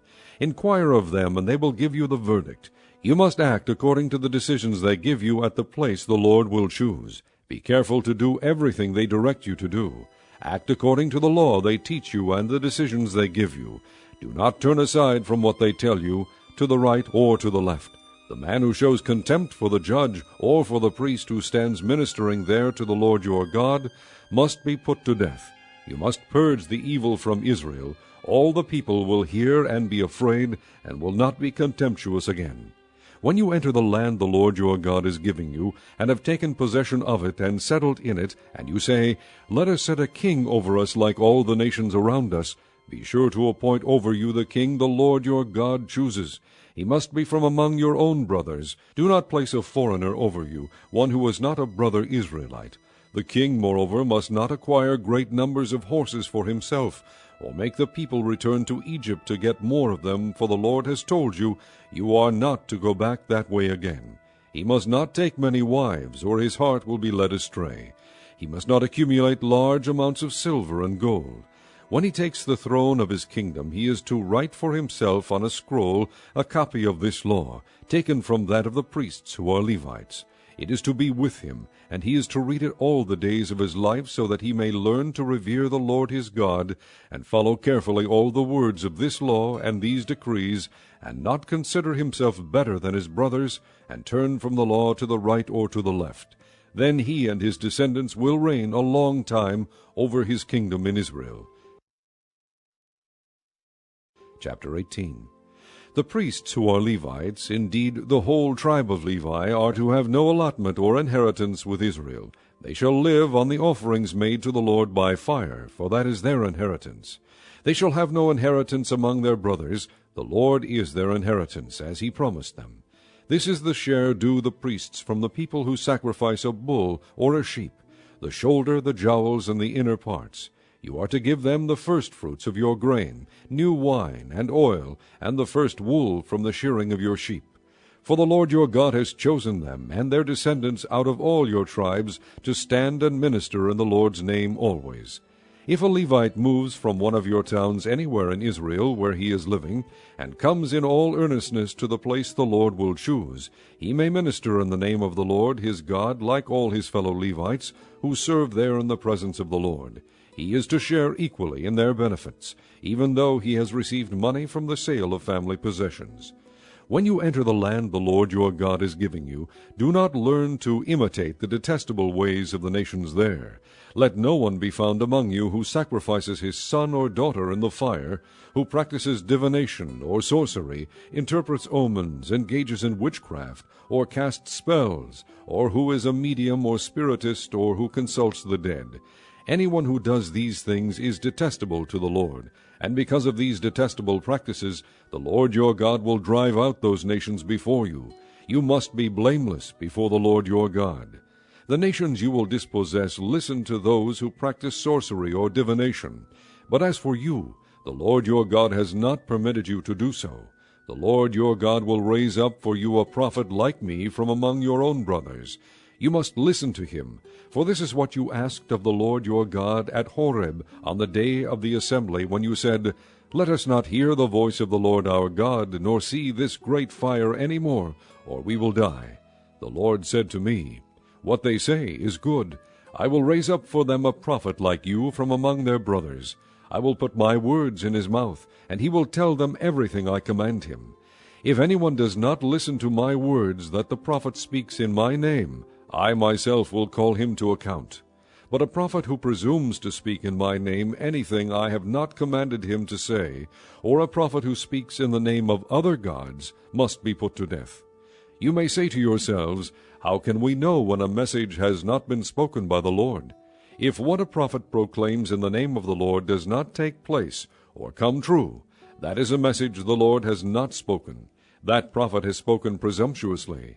Do not be afraid of him. Chapter 19. When the Lord your God has destroyed the nations whose land he is giving you, and when you have driven them out and settled in their towns and houses, then set aside for yourselves 3 cities centrally located in the land the Lord your God is giving you to possess. Build roads to them, and divide into 3 parts the land the Lord your God is giving you as an inheritance, so that anyone who kills a man may flee there. This is the rule concerning the man who kills another and flees there to save his life, one who kills his neighbor unintentionally, without malice aforethought. For instance, a man may go into the forest with his neighbor to cut wood, and as he swings his axe to fell a tree, the head may fly off and hit his neighbor and kill him. That man may flee to one of these cities and save his life. Otherwise the avenger of blood might pursue him in a rage, overtake him if the distance is too great, and kill him even though he is not deserving of death, since he did it to his neighbor without malice aforethought. This is why I command you to set aside for yourselves 3 cities. If the Lord your God enlarges your territory, as he promised on oath to your forefathers, and gives you the whole land he promised them, because you carefully follow all these laws I command you today, to love the Lord your God and to walk always in his ways, then you are to set aside 3 more cities. Do this so that innocent blood will not be shed in your land, which the Lord your God is giving you as your inheritance, and so that you will not be guilty of bloodshed. But if a man hates his neighbor and lies in wait for him, assaults and kills him, and then flees to one of these cities, the elders of his town shall send for him, bring him back from the city, and hand him over to the avenger of blood to die. Show him no pity. You must purge from Israel the guilt of shedding innocent blood, so that it may go well with you. Do not move your neighbor's boundary stone set up by your predecessors in the inheritance you receive in the land the Lord your God is giving you to possess. One witness is not enough to convict a man accused of any crime or offense he may have committed. A matter must be established by the testimony of 2 or 3 witnesses. If a malicious witness takes the stand to accuse a man of a crime, the 2 men involved in the dispute must stand in the presence of the Lord before the priests and the judges who are in office at the time. The judges must make a thorough investigation, and if the witness proves to be a liar, giving false testimony against his brother, then do to him as he intended to do to his brother. You must purge the evil from among you. The rest of the people will hear of this and be afraid, and never again will such an evil thing be done among you. Show no pity. life for life, eye for eye, tooth for tooth, hand for hand, foot for foot. Chapter 20. When you go to war against your enemies, and see horses and chariots, and an army greater than yours, do not be afraid of them, because the Lord your God, who brought you up out of Egypt, will be with you. When you are about to go into battle, the priest shall come forward and address the army. He shall say, Hear, O Israel, today you are going into battle against your enemies. Do not be faint-hearted or afraid. Do not be terrified or give way to panic before them. For the Lord your God is the one who goes with you to fight for you against your enemies to give you victory. The officers shall say to the army, Has anyone built a new house and not dedicated it? Let him go home, or he may die in battle, and someone else may dedicate it. Has anyone planted a vineyard and not begun to enjoy it? Let him go home, or he may die in battle, and someone else enjoy it. Has anyone become pledged to a woman and not married her? Let him go home, or he may die in battle, and someone else marry her. Then the officers shall add, Is any man afraid or faint-hearted? Let him go home, so that his brothers will not become disheartened too. When the officers have finished speaking to the army, they shall appoint commanders over it. When you march up to attack a city, make its people an offer of peace. If they accept and open their gates, all the people in it shall be subject to forced labor, and shall work for you. If they refuse to make peace, and they engage you in battle, lay siege to that city. When the Lord your God delivers it into your hand, put to the sword all the men in it. As for the women, the children, the livestock, and everything else in the city, you may take these as plunder for yourselves. And you may use the plunder the Lord your God gives you from your enemies. This is how you are to treat all the cities that are at a distance from you, and do not belong to the nations nearby. However, in the cities of the nations the Lord your God is giving you as an inheritance, do not leave alive anything that breathes. Completely destroy them, the Hittites, Amorites, Canaanites, Perizzites, Hivites, and Jebusites, as the Lord your God has commanded you. Otherwise they will teach you to follow all the detestable things they do in worshiping their gods, and you will sin against the Lord your God. When you lay siege to a city for a long time, fighting against it to capture it, do not destroy its trees by putting an axe to them, because you can eat their fruit. Do not cut them down. Are the trees of the field people, that you should besiege them? However, you may cut down trees that you know are not fruit trees, and use them to build siege works until the city at war with you falls. Chapter 21. If a man is found slain, lying in a field in the land the Lord your God is giving you to possess, and it is not known who killed him, your elders and judges shall go out and measure the distance from the body to the neighboring towns. Then the elders of the town nearest the body shall take a heifer that has never been worked, and has never worn a yoke, and lead her down to a valley that has not been plowed or planted, and where there is a flowing stream. There in the valley they are to break the heifer's neck. The priests, the sons of Levi, shall step forward, for the Lord your God has chosen them to minister and to pronounce blessings in the name of the Lord, and to decide all cases of dispute and assault. Then all the elders of the town nearest the body shall wash their hands over the heifer whose neck was broken in the valley, and they shall declare, Our hands did not shed this blood, nor did our eyes see it done. Accept this atonement for your people Israel, whom you have redeemed, O Lord, and do not hold your people guilty of the blood of an innocent man. And the bloodshed will be atoned for. So you will purge from yourselves the guilt of shedding innocent blood, since you have done what is right in the eyes of the Lord. When you go to war against your enemies, and the Lord your God delivers them into your hands, and you take captives, if you notice among the captives a beautiful woman, and are attracted to her, you may take her as your wife. Bring her into your home, and have her shave her head, trim her nails, and put aside the clothes she was wearing when captured. After she has lived in your house and mourned her father and mother for a full month, then you may go to her and be her husband, and she shall be your wife.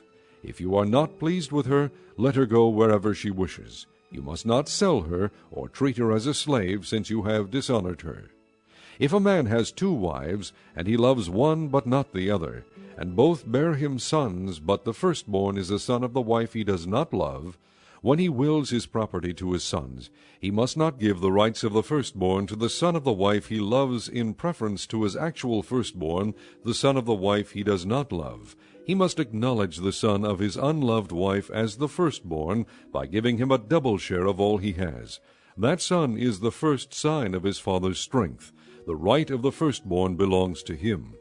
If a man has a stubborn and rebellious son who does not obey his father and mother, and will not listen to them when they discipline him, his father and mother shall take hold of him and bring him to the elders at the gate of his town.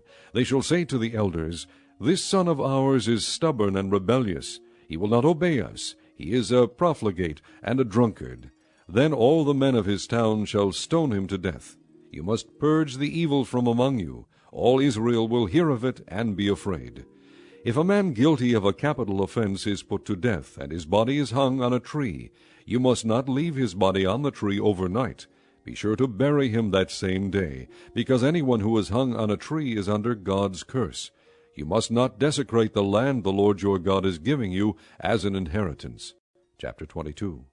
If you see your brother's ox or sheep straying, do not ignore it, but be sure to take it back to him. If the brother does not live near you, or if you do not know who he is, take it home with you and keep it until he comes looking for it. Then give it back to him. Do the same if you find your brother's donkey, or his cloak, or anything he loses. Do not ignore it. If you see your brother's donkey or his ox fallen on the road, do not ignore it. Help him get it to its feet. A woman must not wear men's clothing, nor a man wear woman's clothing, for the Lord your God detests anyone who does this. If you come across a bird's nest beside the road, either in a tree or on the ground, and the mother is sitting on the young or on the eggs, do not take the mother with the young. You may take the young, but be sure to let the mother go, so that it may go well with you, and you may have a long life. When you build a new house, make a parapet around your roof, so that you may not bring the guilt of bloodshed on your house if someone falls from the roof. Do not plant two kinds of seed in your vineyard. If you do, not only the crops you plant, but also the fruit of the vineyard will be defiled. Do not plow with an ox and a donkey yoked together. Do not wear clothes of wool and linen woven together. Make tassels on the four corners of the cloak you wear. If a man takes a wife and after lying with her dislikes her, and slanders her and gives her a bad name, saying, I married this woman, but when I approached her I did not find proof of her virginity, then the girl's father and mother shall bring proof that she was a virgin to the town elders at the gate. The girl's father will say to the elders, I gave my daughter in marriage to this man, but he dislikes her. Now he has slandered her and said, I did not find your daughter to be a virgin. But here is the proof of my daughter's virginity. Then her parents shall display the cloth before the elders of the town, and the elders shall take the man and punish him. They shall fine him 100 shekels of silver, and give them to the girl's father, because this man has given an Israelite virgin a bad name. She shall continue to be his wife. He must not divorce her as long as he lives. If, however, the charge is true, and no proof of the girl's virginity can be found, she shall be brought to the door of her father's house, and there the men of her town shall stone her to death. She has done a disgraceful thing in Israel by being promiscuous while still in her father's house. You must purge the evil from among you. If a man is found sleeping with another man's wife, both the man who slept with her and the woman must die. You must purge the evil from Israel. If a man happens to meet in a town a virgin pledged to be married, and he sleeps with her, you shall take both of them to the gate of that town and stone them to death. The girl because she was in a town and did not scream for help, and the man because he violated another man's wife. You must purge the evil from among you. But if out in the country a man happens to meet a girl pledged to be married, and rapes her, only the man who has done this shall die. Do nothing to the girl. She has committed no sin deserving death. This case is like that of someone who attacks and murders his neighbor. For the man found the girl out in the country, and though the betrothed girl screamed, there was no one to rescue her. If a man happens to meet a virgin who is not pledged to be married, and rapes her, and they are discovered, he shall pay the girl's father 50 shekels of silver. He must marry the girl, for he has violated her. He can never divorce her as long as he lives. A man is not to marry his father's wife. He must not dishonor his father's bed. Chapter 23. No one who has been emasculated by crushing or cutting may enter the assembly of the Lord. No one born of a forbidden marriage, nor any of his descendants, may enter the assembly of the Lord, even down to the 10th generation. No Ammonite or Moabite or any of his descendants may enter the assembly of the Lord, even down to the 10th generation. For they did not come to meet you with bread and water on your way when you came out of Egypt, and they hired Balaam, son of Beor, from Pethor in Aram-naharaim, to pronounce a curse on you. However, the Lord your God would not listen to Balaam, but turned the curse into a blessing for you, because the Lord your God loves you. Do not seek a treaty of friendship with them as long as you live.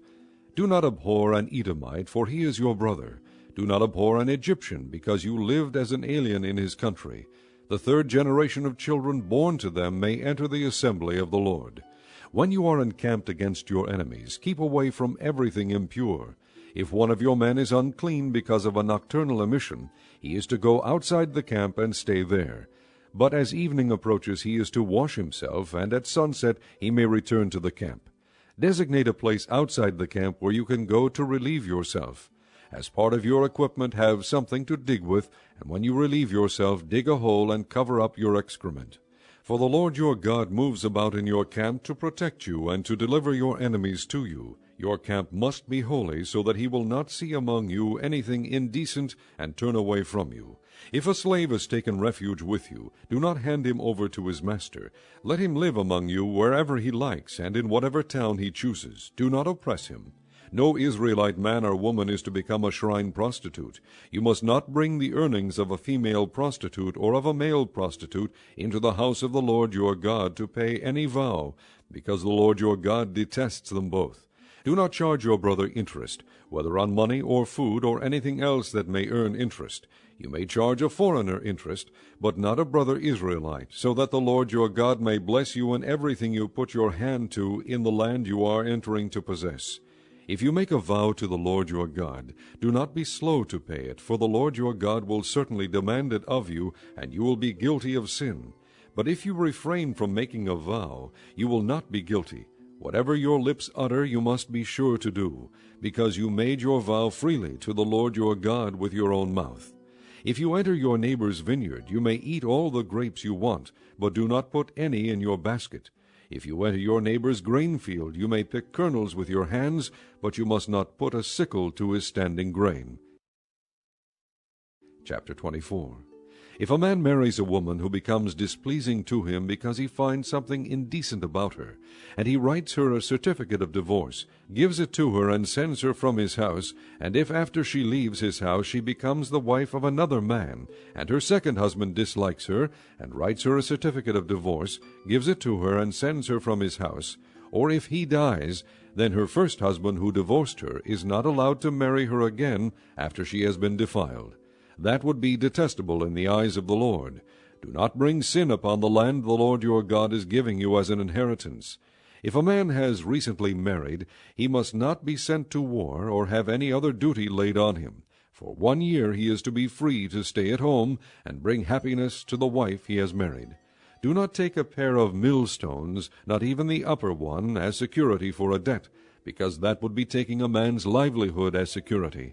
If a man is caught kidnapping one of his brother Israelites and treats him as a slave, or sells him, the kidnapper must die. You must purge the evil from among you. In cases of leprous diseases, be very careful to do exactly as the priests, who are Levites, instruct you.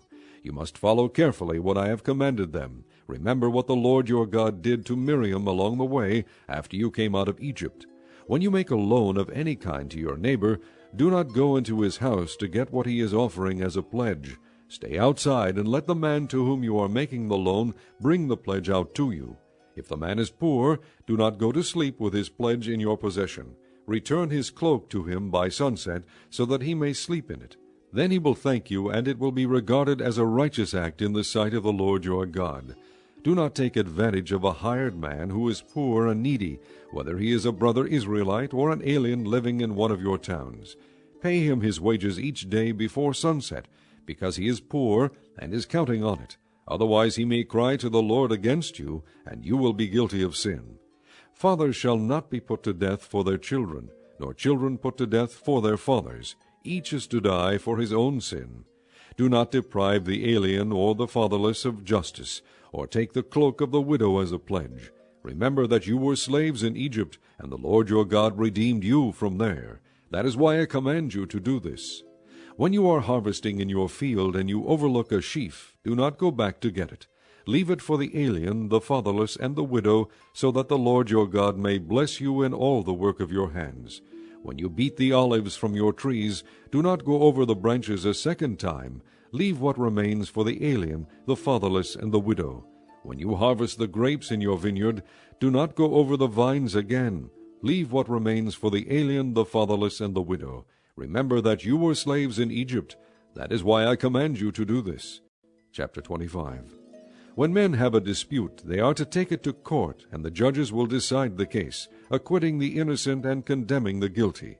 If the guilty man deserves to be beaten, the judge shall make him lie down and have him flogged in his presence with the number of lashes his crime deserves.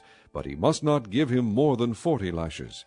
If he is flogged more than that, your brother will be degraded in your eyes. Do not muzzle an ox while it is treading out the grain.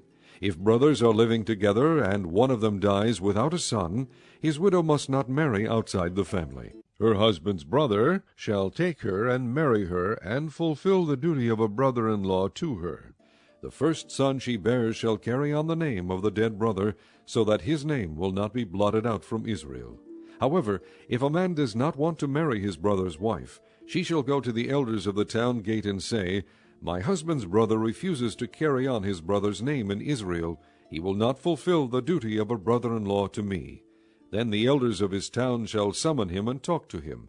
If he persists in saying, I do not want to marry her, his brother's widow shall go up to him in the presence of the elders, take off one of his sandals, spit in his face, and say, This is what is done to the man who will not build up his brother's family line. That man's line shall be known in Israel as the family of the unsandaled. If two men are fighting, and the wife of one of them comes to rescue her husband from his assailant, and she reaches out and seizes him by his private parts, you shall cut off her hand. Show her no pity. Do not have two differing weights in your bag, one heavy, one light. Do not have two differing measures in your house, one large, one small. You must have accurate and honest weights and measures, so that you may live long in the land the Lord your God is giving you. For the Lord your God detests anyone who does these things, anyone who deals dishonestly. Remember what the Amalekites did to you along the way when you came out of Egypt. When you were weary and worn out, they met you on your journey and cut off all who were lagging behind. They had no fear of God. When the Lord your God gives you rest from all the enemies around you in the land he is giving you to possess as an inheritance, you shall blot out the memory of Amalek from under heaven. Do not forget. Chapter 26. When you have entered the land the Lord your God is giving you as an inheritance, and have taken possession of it and settled in it, take some of the first fruits of all that you produce from the soil of the land the Lord your God is giving you, and put them in a basket. Then go to the place the Lord your God will choose as a dwelling for his name, and say to the priest in office at the time, I declare today to the Lord your God that I have come to the land the Lord swore to our forefathers to give us. The priest shall take the basket from your hands and set it down in front of the altar of the Lord your God. Then you shall declare before the Lord your God, My father was a wandering Aramean, and he went down into Egypt with a few people and lived there and became a great nation, powerful and numerous. But the Egyptians mistreated us and made us suffer, putting us to hard labor.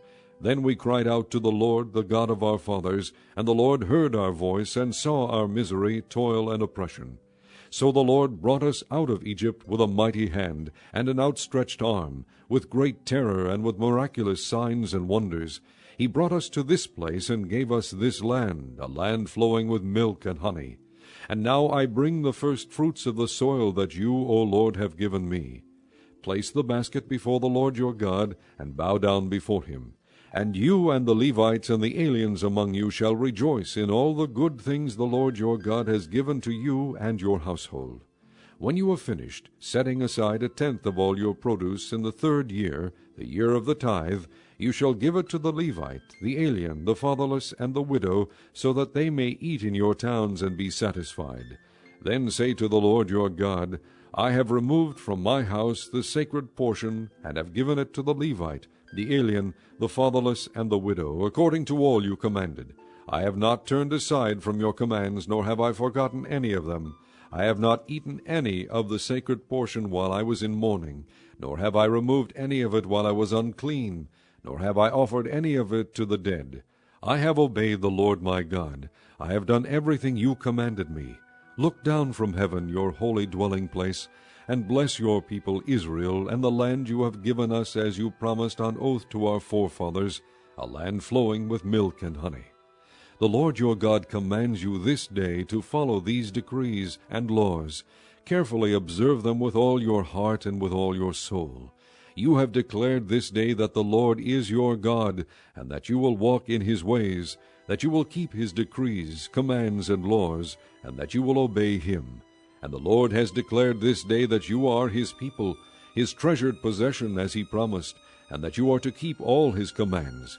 He has declared that he will set you in praise, fame, and honor high above all the nations he has made, and that you will be a people holy to the Lord your God, as he promised. Chapter 27. Moses and the elders of Israel commanded the people, Keep all these commands that I give you today. When you have crossed the Jordan into the land the Lord your God is giving you, set up some large stones and coat them with plaster.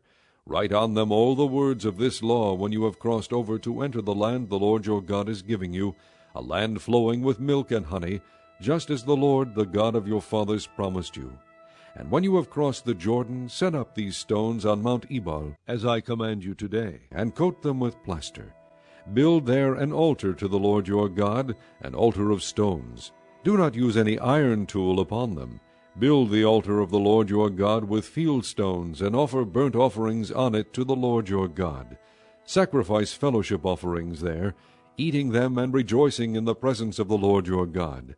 And you shall write very clearly all the words of this law on these stones you have set up.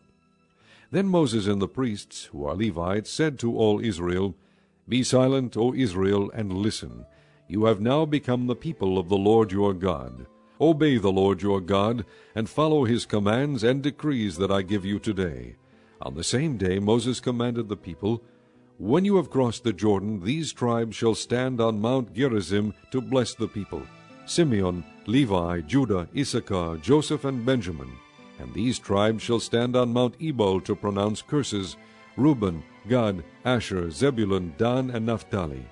The Levites shall recite to all the people of Israel in a loud voice, Cursed is the man who carves an image or casts an idol, a thing detestable to the Lord, the work of the craftsman's hands, and sets it up in secret. Then all the people shall say, Amen. Cursed is the man who dishonors his father or his mother. Then all the people shall say, Amen. Cursed is the man who moves his neighbor's boundary stone. Then all the people shall say, Amen. Cursed is the man who leads the blind astray on the road. Then all the people shall say, Amen. Cursed is the man who withholds justice from the alien, the fatherless, or the widow. Then all the people shall say, Amen. Cursed is the man who sleeps with his father's wife, for he dishonors his father's bed. Then all the people shall say, Amen. Cursed is the man who has sexual relations with any animal. Then all the people shall say, Amen. Cursed is the man who sleeps with his sister, the daughter of his father, or the daughter of his mother. Then all the people shall say, Amen. Cursed is the man who sleeps with his mother-in-law. Then all the people shall say, Amen. Cursed is the man who kills his neighbor secretly. Then all the people shall say, Amen. Cursed is the man who accepts a bribe to kill an innocent person. Then all the people shall say, Amen.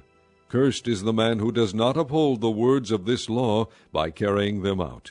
Then all the people shall say, Amen. Chapter 28. If you fully obey the Lord your God and carefully follow all his commands I give you today, the Lord your God will set you high above all the nations on earth. All these blessings will come upon you and accompany you if you obey the Lord your God. You will be blessed in the city and blessed in the country. The fruit of your womb will be blessed, and the crops of your land, and the young of your livestock, the calves of your herds, and the lambs of your flocks. Your basket and your kneading trough will be blessed. You will be blessed when you come in, and blessed when you go out. The Lord will grant that the enemies who rise up against you will be defeated before you. They will come at you from one direction, but flee from you in 7. The Lord will send a blessing on your barns and on everything you put your hand to. The Lord your God will bless you in the land he is giving you.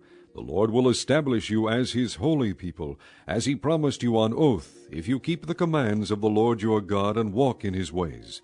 Then all the peoples on earth will see that you are called by the name of the Lord, and they will fear you. The Lord will grant you abundant prosperity in the fruit of your womb, the young of your livestock, and the crops of your ground, in the land he swore to your forefathers to give you. The Lord will open the heavens, the storehouse of his bounty, to send rain on your land in season, and to bless all the work of your hands. You will lend to many nations, but will borrow from none. The Lord will make you the head, not the tail. If you pay attention to the commands of the Lord your God that I give you this day, and carefully follow them, you will always be at the top, never at the bottom. Do not turn aside from any of the commands I give you today, to the right or to the left, following other gods and serving them. However, if you do not obey the Lord your God, and do not carefully follow all his commands and decrees I am giving you today, all these curses will come upon you and overtake you. You will be cursed in the city and cursed in the country. Your basket and your kneading trough will be cursed. The fruit of your womb will be cursed, and the crops of your land, and the calves of your herds, and the lambs of your flocks. You will be cursed when you come in, and cursed when you go out. The Lord will send on you curses, confusion, and rebuke in everything you put your hand to, until you are destroyed and come to sudden ruin because of the evil you have done in forsaking him. The Lord will plague you with diseases until he has destroyed you from the land you are entering to possess. The Lord will strike you with wasting disease, with fever and inflammation, with scorching heat and drought, with blight and mildew, which will plague you until you perish. The sky over your head will be bronze, the ground beneath you iron. The Lord will turn the rain of your country into dust and powder. It will come down from the skies until you are destroyed. The Lord will cause you to be defeated before your enemies. You will come at them from one direction, but flee from them in 7, and you will become a thing of horror to all the kingdoms on earth. Your carcasses will be food for all the birds of the air and the beasts of the earth, and there will be no one to frighten them away. The Lord will afflict you with the boils of Egypt, and with tumors, festering sores, and the itch from which you cannot be cured. The Lord will afflict you with madness, blindness, and confusion of mind. At midday you will grope about like a blind man in the dark. You will be unsuccessful in everything you do. Day after day you will be oppressed and robbed, with no one to rescue you. You will be pledged to be married to a woman, but another will take her and ravish her. You will build a house, but you will not live in it. You will plant a vineyard, but you will not even begin to enjoy its fruit. Your ox will be slaughtered before your eyes, but you will eat none of it. Your donkey will be forcibly taken from you and will not be returned. Your sheep will be given to your enemies, and no one will rescue them. Your sons and daughters will be given to another nation, and you will wear out your eyes watching for them day after day, powerless to lift a hand. A people that you do not know will eat what your land and labor produce, and you will have nothing but cruel oppression all your days. The sights you see will drive you mad. The Lord will afflict your knees and legs with painful boils that cannot be cured, spreading from the soles of your feet to the top of your head. The Lord will drive you and the king you set over you to a nation unknown to you or your fathers. There you will worship other gods, gods of wood and stone. You will become a thing of horror and an object of scorn and ridicule to all the nations where the Lord will drive you. You will sow much seed in the field, but you will harvest little, because locusts will devour it. You will plant vineyards and cultivate them, but you will not drink the wine or gather the grapes, because worms will eat them. You will have olive trees throughout your country, but you will not use the oil, because the olives will drop off. You will have sons and daughters, but you will not keep them, because they will go into captivity. Swarms of locusts will take over all your trees and the crops of your land. The alien who lives among you will rise above you higher and higher, but you will sink lower and lower. He will lend to you, but you will not lend to him. He will be the head, but you will be the tail.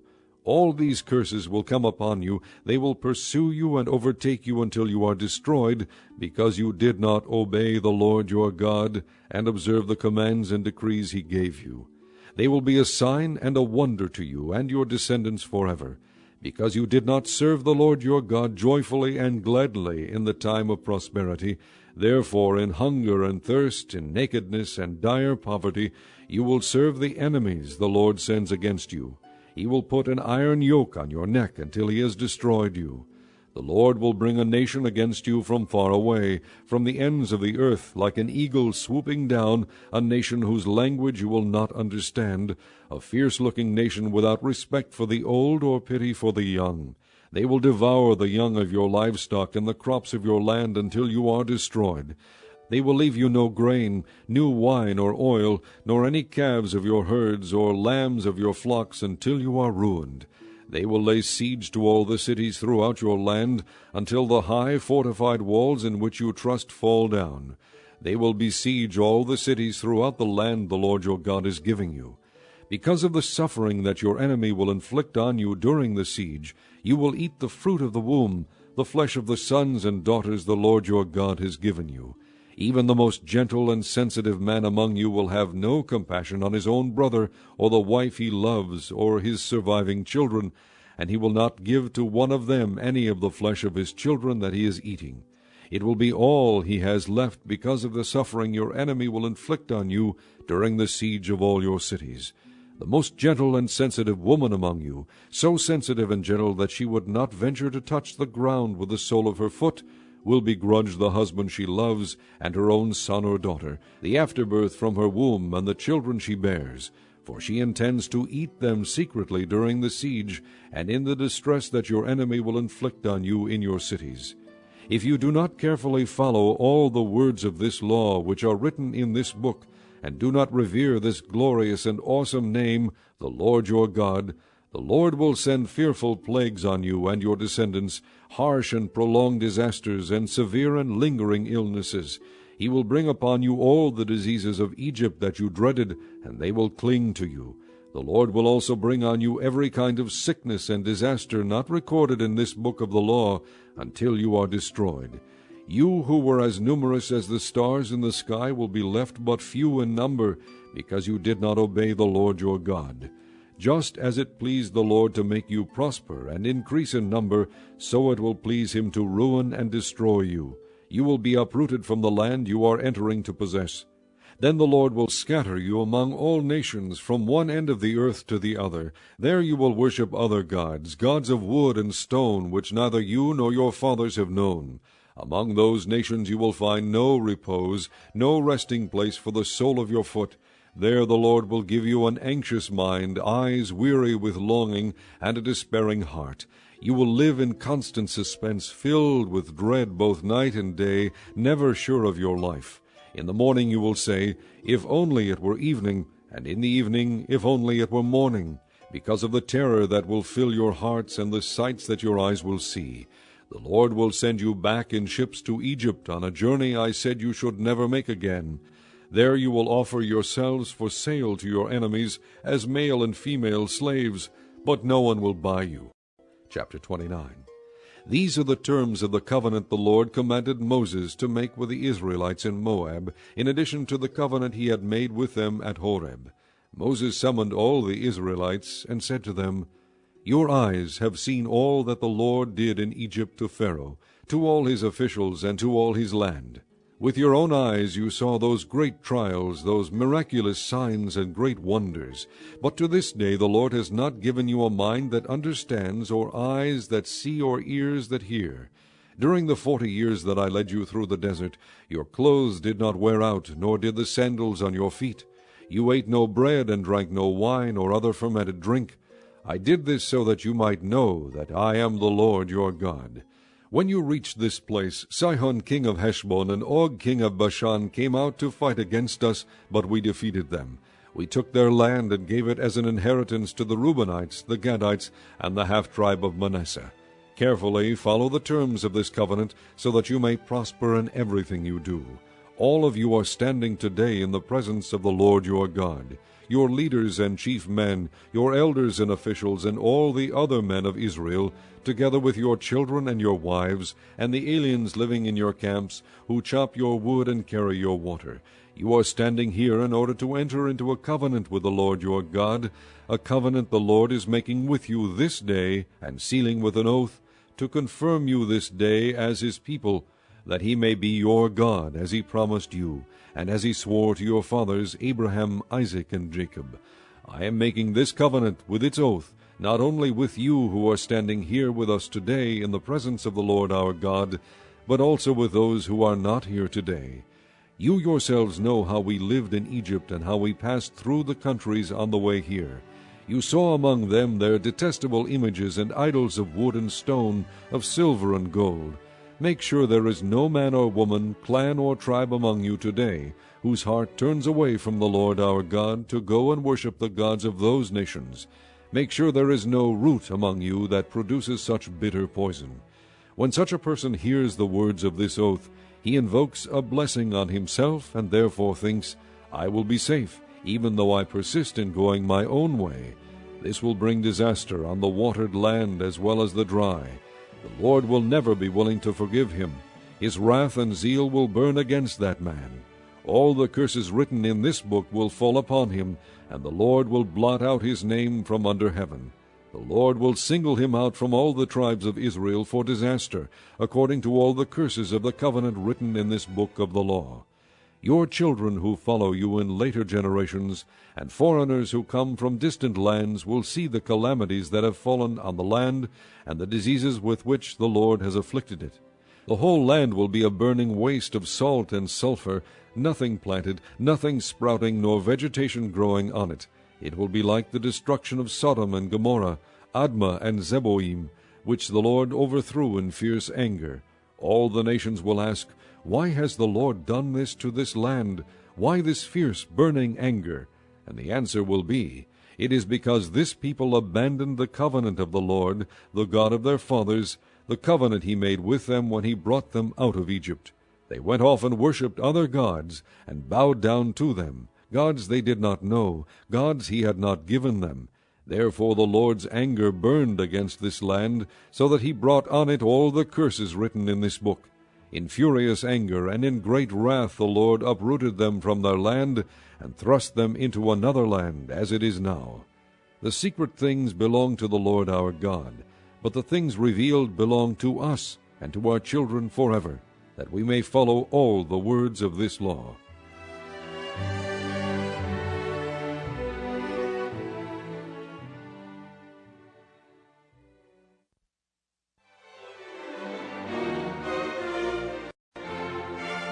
Chapter 30. When all these blessings and curses I have set before you come upon you, and you take them to heart wherever the Lord your God disperses you among the nations, and when you and your children return to the Lord your God, and obey him with all your heart and with all your soul, according to everything I command you today, then the Lord your God will restore your fortunes, and have compassion on you, and gather you again from all the nations where he scattered you. Even if you have been banished to the most distant land under the heavens, from there the Lord your God will gather you and bring you back. He will bring you to the land that belonged to your fathers, and you will take possession of it. He will make you more prosperous and numerous than your fathers. The Lord your God will circumcise your hearts and the hearts of your descendants, so that you may love him with all your heart and with all your soul, and live. The Lord your God will put all these curses on your enemies who hate and persecute you. You will again obey the Lord and follow all his commands I am giving you today. Then the Lord your God will make you most prosperous in all the work of your hands, and in the fruit of your womb, the young of your livestock, and the crops of your land. The Lord will again delight in you, and make you prosperous, just as he delighted in your fathers, if you obey the Lord your God, and keep his commands and decrees that are written in this book of the law, and turn to the Lord your God with all your heart and with all your soul. Now what I am commanding you today is not too difficult for you or beyond your reach. It is not up in heaven, so that you have to ask, Who will ascend into heaven to get it and proclaim it to us so we may obey it? Nor is it beyond the sea, so that you have to ask, Who will cross the sea to get it and proclaim it to us so we may obey it? No, The word is very near you, it is in your mouth and in your heart, so you may obey it. See, I set before you today life and prosperity, death and destruction. For I command you today to love the Lord your God, to walk in his ways, and to keep his commands, decrees, and laws. Then you will live and increase, and the Lord your God will bless you in the land you are entering to possess. But if your heart turns away, and you are not obedient, and if you are drawn away to bow down to other gods and worship them, I declare to you this day that you will certainly be destroyed. You will not live long in the land you are crossing the Jordan to enter and possess. This day I call heaven and earth as witnesses against you that I have set before you life and death, blessings and curses. Now choose life, so that you and your children may live, and that you may love the Lord your God. Listen to his voice, and hold fast to him, for the Lord is your life. And he will give you many years in the land he swore to give to your fathers, Abraham, Isaac, and Jacob. Chapter 31. Then Moses went out and spoke these words to all Israel. I am now 120 years old, and I am no longer able to lead you. The Lord has said to me, You shall not cross the Jordan. The Lord your God himself will cross over ahead of you. He will destroy these nations before you, and you will take possession of their land. Joshua also will cross over ahead of you, as the Lord said. And the Lord will do to them what he did to Sihon and Og, the kings of the Amorites, whom he destroyed along with their land. The Lord will deliver them to you, and you must do to them all that I have commanded you. Be strong and courageous. Do not be afraid or terrified because of them, for the Lord your God goes with you. He will never leave you nor forsake you. Then Moses summoned Joshua, and said to him in the presence of all Israel, Be strong and courageous, for you must go with this people into the land that the Lord swore to their forefathers to give them, and you must divide it among them as their inheritance. The Lord himself goes before you, and will be with you. He will never leave you nor forsake you. Do not be afraid, do not be discouraged. So Moses wrote down this law, and gave it to the priests, the sons of Levi, who carried the ark of the covenant of the Lord, and to all the elders of Israel. Then Moses commanded them, At the end of every 7 years, in the year for canceling debts during the Feast of Tabernacles, when all Israel comes to appear before the Lord your God at the place he will choose, you shall read this law before them in their hearing.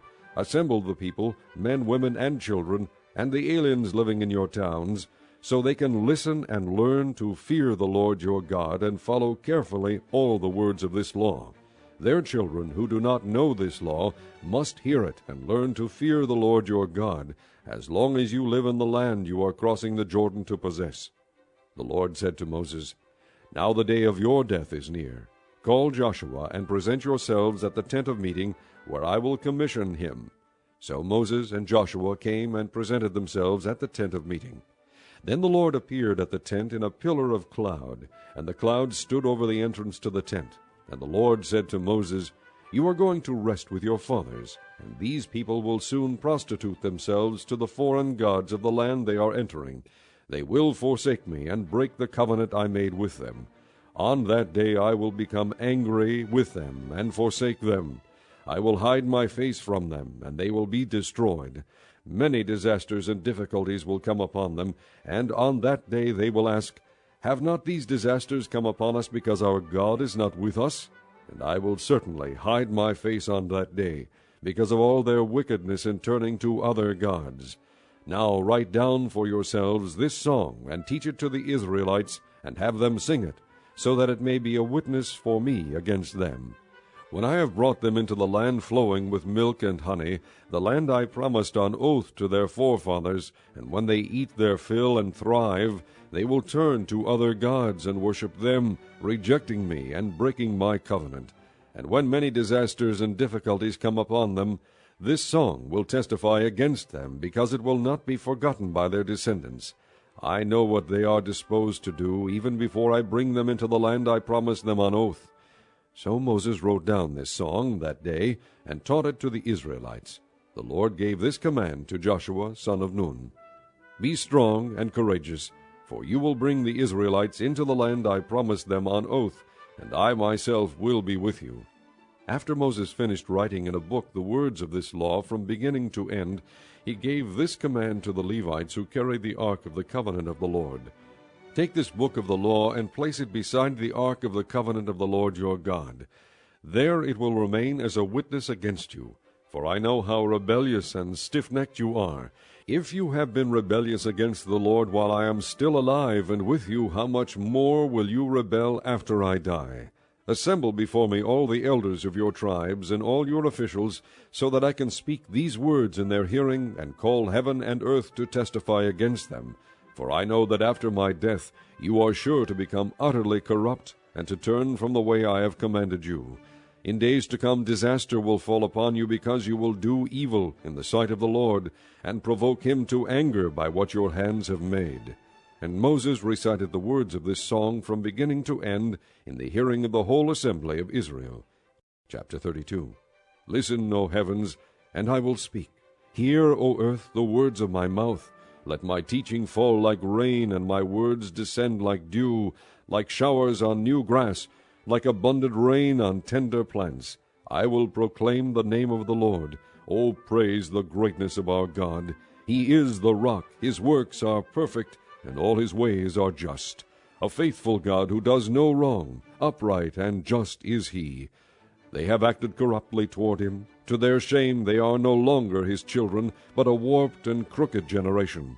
Is this the way you repay the Lord, O foolish and unwise people? Is he not your Father, your Creator, who made you and formed you? Remember the days of old. Consider the generations long past. Ask your father, and he will tell you, your elders, and they will explain to you. When the Most High gave the nations their inheritance, when he divided all mankind, he set up boundaries for the peoples according to the number of the sons of Israel. For the Lord's portion is his people, Jacob his allotted inheritance.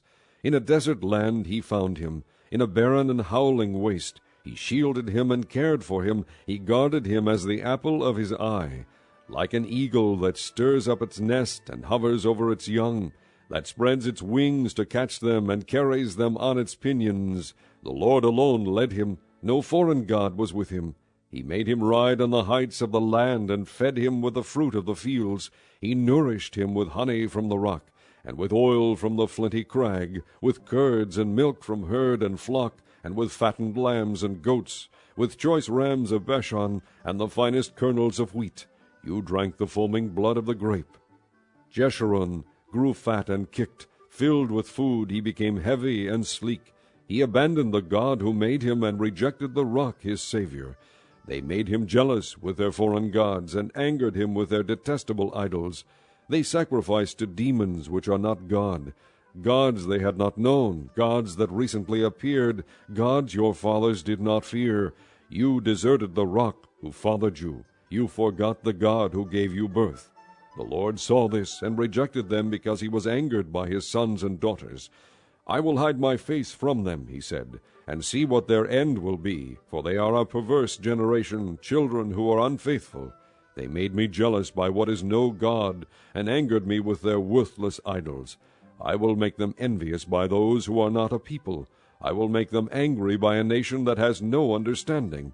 For a fire has been kindled by my wrath, one that burns to the realm of death below. It will devour the earth and its harvests, and set afire the foundations of the mountains. I will heap calamities upon them, and spend my arrows against them. I will send wasting famine against them, consuming pestilence and deadly plague. I will send against them the fangs of wild beasts, the venom of vipers that glide in the dust. In the street the sword will make them childless. In their homes terror will reign. Young men and young women will perish, infants and gray-haired men. I said I would scatter them and blot out their memory from mankind, but I dreaded the taunt of the enemy, lest the adversary misunderstand and say, Our hand has triumphed, the Lord has not done all this. They are a nation without sense. There is no discernment in them. If only they were wise and would understand this and discern what their end will be. How could one man chase 1,000, or two put 10,000 to flight, unless their rock had sold them, unless the Lord had given them up? For their rock is not like our rock, as even our enemies concede. Their vine comes from the vine of Sodom and from the fields of Gomorrah. Their grapes are filled with poison, and their clusters with bitterness. Their wine is the venom of serpents, the deadly poison of cobras. Have I not kept this in reserve and sealed it in my vaults? It is mine to avenge, I will repay. In due time their foot will slip, their day of disaster is near, and their doom rushes upon them. The Lord will judge his people and have compassion on his servants when he sees their strength is gone and no one is left, slave or free. He will say, Now where are their gods, the rock they took refuge in, the gods who ate the fat of their sacrifices and drank the wine of their drink offerings? Let them rise up to help you. Let them give you shelter. See now that I myself am he. There is no God besides me. I put to death, and I bring to life. I have wounded, and I will heal, and no one can deliver out of my hand. I lift my hand to heaven and declare, As surely as I live forever, when I sharpen my flashing sword and my hand grasps it in judgment, I will take vengeance on my adversaries and repay those who hate me. I will make my arrows drunk with blood, while my sword devours flesh, the blood of the slain and the captives, the heads of the enemy leaders. Rejoice, O nations, with his people. For he will avenge the blood of his servants. He will take vengeance on his enemies, and make atonement for his land and people. Moses came with Joshua, son of Nun, and spoke all the words of this song in the hearing of the people. When Moses finished reciting all these words to all Israel, he said to them, Take to heart all the words I have solemnly declared to you this day, so that you may command your children to obey carefully all the words of this law. They are not just idle words for you, they are your life. By them you will live long in the land you are crossing the Jordan to possess. On that same day the Lord told Moses, Go up into the Abarim range to Mount Nebo in Moab, across from Jericho, and view Canaan, the land I am giving the Israelites as their own possession. There on the mountain that you have climbed, you will die and be gathered to your people, just as your brother Aaron died on Mount Hor and was gathered to his people. This is because both of you broke faith with me in the presence of the Israelites at the waters of Meribah Kadesh in the desert of Zin, and because you did not uphold my holiness among the Israelites. Therefore you will see the land only from a distance. You will not enter the land I am giving to the people of Israel. Chapter 33. This is the blessing that Moses, the man of God, pronounced on the Israelites before his death. He said, The Lord came from Sinai, and dawned over them from Seir. He shone forth from Mount Paran. He came with myriads of holy ones from the south, from his mountain slopes. Surely it is you who love the people. All the holy ones are in your hand. At your feet they will all bow down, and from you receive instruction, the law that Moses gave us, the possession of the assembly of Jacob. He was king over Jeshurun when the leaders of the people assembled, along with the tribes of Israel. Let Reuben live and not die, nor his men be few. And this he said about Judah, Hear, O Lord, the cry of Judah, bring him to his people. With his own hands he defends his cause. O be his help against his foes. About Levi he said, Your Thummim and Urim belong to the man you favored. You tested him at Massah. You contended with him at the waters of Meribah. He said of his father and mother, I have no regard for them. He did not recognize his brothers or acknowledge his own children, but he watched over your word and guarded your covenant. He teaches your precepts to Jacob and your law to Israel. He offers incense before you and whole burnt offerings on your altar. Bless all his skills, O Lord, and be pleased with the work of his hands. Smite the loins of those who rise up against him. Strike his foes till they rise no more. About Benjamin he said, Let the beloved of the Lord rest secure in him, for he shields him all day long, and the one the Lord loves rests between his shoulders. About Joseph he said, May the Lord bless his land with the precious dew from heaven above, and with the deep waters that lie below.